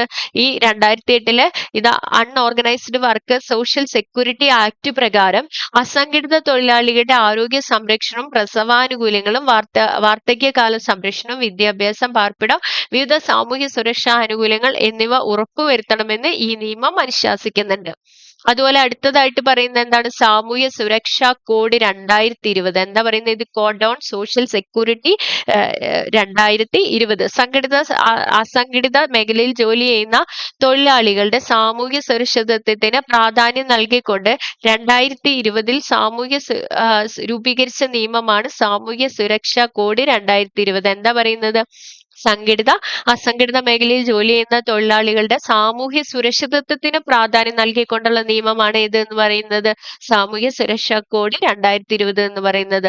സ്വയം തൊഴിലാളിയിൽ ഏർപ്പെടുന്നവർ, വീട്ടുജോലിക്കാർ, ദിവസവേതനക്കാർ, അതിഥി തൊഴിലാളികൾ, ഗിഗ് പ്ലാറ്റ്ഫോം എന്നിവയെ തുടങ്ങിയ തൊഴിലാളികൾ തുടങ്ങിയവരെല്ലാം ഈ നിയമത്തിന്റെ ആനുകൂല്യത്തിന് അർഹരാണ്. ശാരീരിക മാനസിക വെല്ലുവിളികൾ നേരിടുന്ന തൊഴിലാളികൾക്കുള്ള ആനുകൂല്യങ്ങൾ, അപകട ഇൻഷുറൻസ്, പ്രസവാനുകൂല്യങ്ങൾ, സൗജന്യ ചികിത്സാ ആനുകൂല്യങ്ങൾ, വാർദ്ധക്യകാല സംരക്ഷണം എന്നിവ ഈ നിയമത്തിന്റെ പരിധിയിൽ വരുന്നു. ഇത്തരം നിയമങ്ങൾക്ക് പുറമെ തൊഴിലാളികളുടെ കഴിവുകൾ മെച്ചപ്പെടുത്തുക, അവർക്ക് വായ്പകൾ ലഭ്യമാക്കുക, തൊഴിൽ നിയമങ്ങൾ കൂടുതൽ അയവുള്ളതാക്കുക തുടങ്ങിയ മറ്റ് നടപടിക്രമങ്ങളും അസംഘടിത മേഖലയെ ശക്തിപ്പെടുത്തുന്നതിനായി സർക്കാർ നടപ്പിലാക്കി വരുന്നു. ഇനി എന്താണ് ഗിഗ് പ്ലാറ്റ്ഫോം തൊഴിലാളികൾ? നമ്മൾ നേരത്തെ കണ്ടുല്ലേ, ഇവർക്ക് വേണ്ടിയിട്ടുള്ള ആനുകൂല്യങ്ങളൊക്കെ കൊടുക്കണം. അപ്പൊ നോക്കാം. സാമൂഹ്യ സുരക്ഷാ കോഡ് 2020 ഒരു ഗിഗ് തൊഴിലാളിയെ നിർവചിച്ചിരിക്കുന്നത് ഇപ്രകാരമാണ്: പരമ്പരാഗത തൊഴിലുടമ തൊഴിലാളി ബന്ധങ്ങൾക്ക് പുറത്തുള്ള ഒരു തൊഴിൽ ക്രമീകരണം പങ്കെടുക്കുകയും അത്തരം പ്രവർത്തനങ്ങളിൽ നിന്ന് സമ്പാദിക്കുകയും ചെയ്യുന്ന വ്യക്തിയാണ് എന്ത് എന്ന് പറയുന്നത് ഗിഗ് പ്ലാറ്റ്ഫോം തൊഴിലാളികൾ എന്ന് പറയുന്നത്. എന്താ പറയുന്നത്? പരമ്പരാഗതമായിട്ട് തൊഴിലാളി ഉടമ തൊഴിലാളി ബന്ധത്തിൽ പുറത്ത് ഒരു തൊഴിൽ ക്രമീകരണങ്ങളിൽ പങ്കെടുക്കുക, അത്തരം പ്രവർത്തനങ്ങൾക്ക് നിന്ന് സമ്പാദിക്കുകയും ചെയ്യുന്നവര്. അപ്പൊ നമുക്ക് നോക്കാം എന്താന്ന്. ഗിഗ് പ്ലാറ്റ്ഫോം തൊഴിലാളികൾക്ക് ആവശ്യാനുസരണം കമ്പനികളുമായി ഔപചാരിക കരാറുകളിൽ ഏർപ്പെടാൻ സാധിക്കുന്നു. എന്താ പറയുന്നത്? അവർക്ക് ആവശ്യമുള്ള സാഹചര്യങ്ങളിൽ ഔപചാരിക കരാറുകളിൽ ഏർപ്പെടാൻ സാധിക്കും. താൽക്കാലിക സമയബന്ധിതമായി പൂർത്തിയാക്കേണ്ട തൊഴിലുകളാണ്. ഒരു സമയം ഒന്നിലധികം സ്ഥാപനങ്ങളിൽ ജോലി ചെയ്യാനായിട്ട് സാധിക്കും. സമയത്തിന് സന്ദർഭത്തിനനുസരിച്ച് ജോലി ചെയ്യാനുള്ള സ്വാതന്ത്ര്യം ലഭിക്കുന്നു. താല്പര്യമുള്ള മേഖലകളിൽ ഇവർക്ക് കഴിവുകൾ പരീക്ഷിക്കാൻ അവസരം ലഭിക്കുന്നു. അപ്പൊ ഗിഗ് പ്ലാറ്റ്ഫോം തൊഴിലാളികൾ ഇന്ന് സമ്പദ് വ്യവസ്ഥയുടെ ഒരു പ്രധാന വിഭാഗമായി മാറിക്കൊണ്ടിരിക്കുകയാണ്. അതായത് ഫ്രീലാൻസർമാർ, സ്വതന്ത്ര കോൺട്രാക്ടുമാർ, വിവിധ ഓൺലൈൻ ഭക്ഷ്യവിതരണ തൊഴിലാളികൾ, ഡ്രൈവർമാർ തുടങ്ങിയവർ ഗിഗ് പ്ലാറ്റ്ഫോം തൊഴിലാളികൾക്ക് ഉദാഹരണമാണ്. അപ്പൊ എന്താണ്? മുതലാളി തൊഴിലാളി ബന്ധം പഴയ പോലെ അല്ലാതെ അവർക്ക് പല മേഖലകളിൽ ഒരുമിച്ച് ജോലി ചെയ്യാൻ സാധിക്കും. താൽക്കാലിക സമയബന്ധിതമായി പൂർത്തിയാക്കേണ്ട തൊഴിലായിരിക്കും ഇത്. ഒരേ സമയം ഒന്നിലധികം സ്ഥാപനങ്ങളിൽ എന്ത് ചെയ്യാൻ പറ്റും? ഇവർക്ക് ജോലി ചെയ്യാനായിട്ട് സാധിക്കും. അതൊക്കെ ഓർത്തിരിക്കണം കേട്ടോ. ഇനി നമ്മള് PSCയിലൊക്കെ റാങ്ക് മേക്കിംഗ് ആകാൻ പോകുന്നത് ഇങ്ങനെയുള്ള ക്വസ്റ്റ്യനുകളൊക്കെ ആയിരിക്കും. അപ്പം നമ്മൾ എന്താ ഇതുവരെ കണ്ടത്? ഒരു രാജ്യത്തിന്റെ സാമ്പത്തിക വളർച്ച എങ്ങനെ കൈവരിക്കുക, ഏതൊക്കെ മേഖലകളിലൂടെ കൈവരിക്കുന്നു എന്നുള്ളതാണ് അല്ലെ. ഒരു രാജ്യത്തിന്റെ പ്രാഥമിക, ദ്വിതീയ, തൃതീയ മേഖലകളുടെ വളർച്ച ആ രാജ്യത്തിന്റെ സാമ്പത്തിക പുരോഗതിയിൽ സുപ്രധാനമായി പങ്കുവഹിക്കുന്നു. സാമ്പത്തിക പുരോഗതിയെ നിർണ്ണയിക്കുന്ന ദേശീയ വരുമാനത്തിന്റെ വളർച്ച പ്രാഥമിക, ദ്വിതീയ, തൃതീയ മേഖലകളുടെ പരസ്പര ആശ്രയത്വത്തിൽ അധിഷ്ഠിതമായിരിക്കും. നമ്മൾ നേരത്തെ പഠിച്ച പോലെ ഇവ മൂന്നും പരസ്പരം എന്ത് ചെയ്തുകൊണ്ടിരിക്കുകയാണ്? പരസ്പരം ബന്ധപ്പെട്ട് കിടക്കുന്നു എന്നുള്ളതാണ് പറയുന്നത്. അപ്പൊ നമ്മുടെ ഈ 9ാം ക്ലാസ്സിലെ ഈ ചാപ്റ്ററും തീരുവാണ്. അപ്പൊ നിങ്ങൾ എല്ലാവരും ക്ലാസ്സുകൾ കാണണം. ഒരു പ്രാവശ്യം കണ്ടതിന് ശേഷം സ്പീഡിൽ ഒന്നും കൂടെ കണ്ടു കഴിഞ്ഞിട്ടുണ്ടെങ്കിൽ നമുക്ക് വേഗത്തിൽ മനസ്സിലാക്കാൻ പറ്റും. ഇതിൽ ഇമ്പോർട്ടന്റ് ആയിട്ടുള്ള കുറച്ച് ടൈമുകളൊക്കെ ഉണ്ട്, അതൊന്നും കൂടി കാണുക. അതുപോലെ ക്ലാസ്സുകൾ ഇഷ്ടപ്പെട്ടിട്ടുണ്ടെങ്കിൽ സബ്സ്ക്രൈബ് ചെയ്യുക, ഷെയർ ചെയ്യുക, കമന്റുകൾ, സജഷൻസ് ഒക്കെ രേഖപ്പെടുത്തുക. Okay, thank you.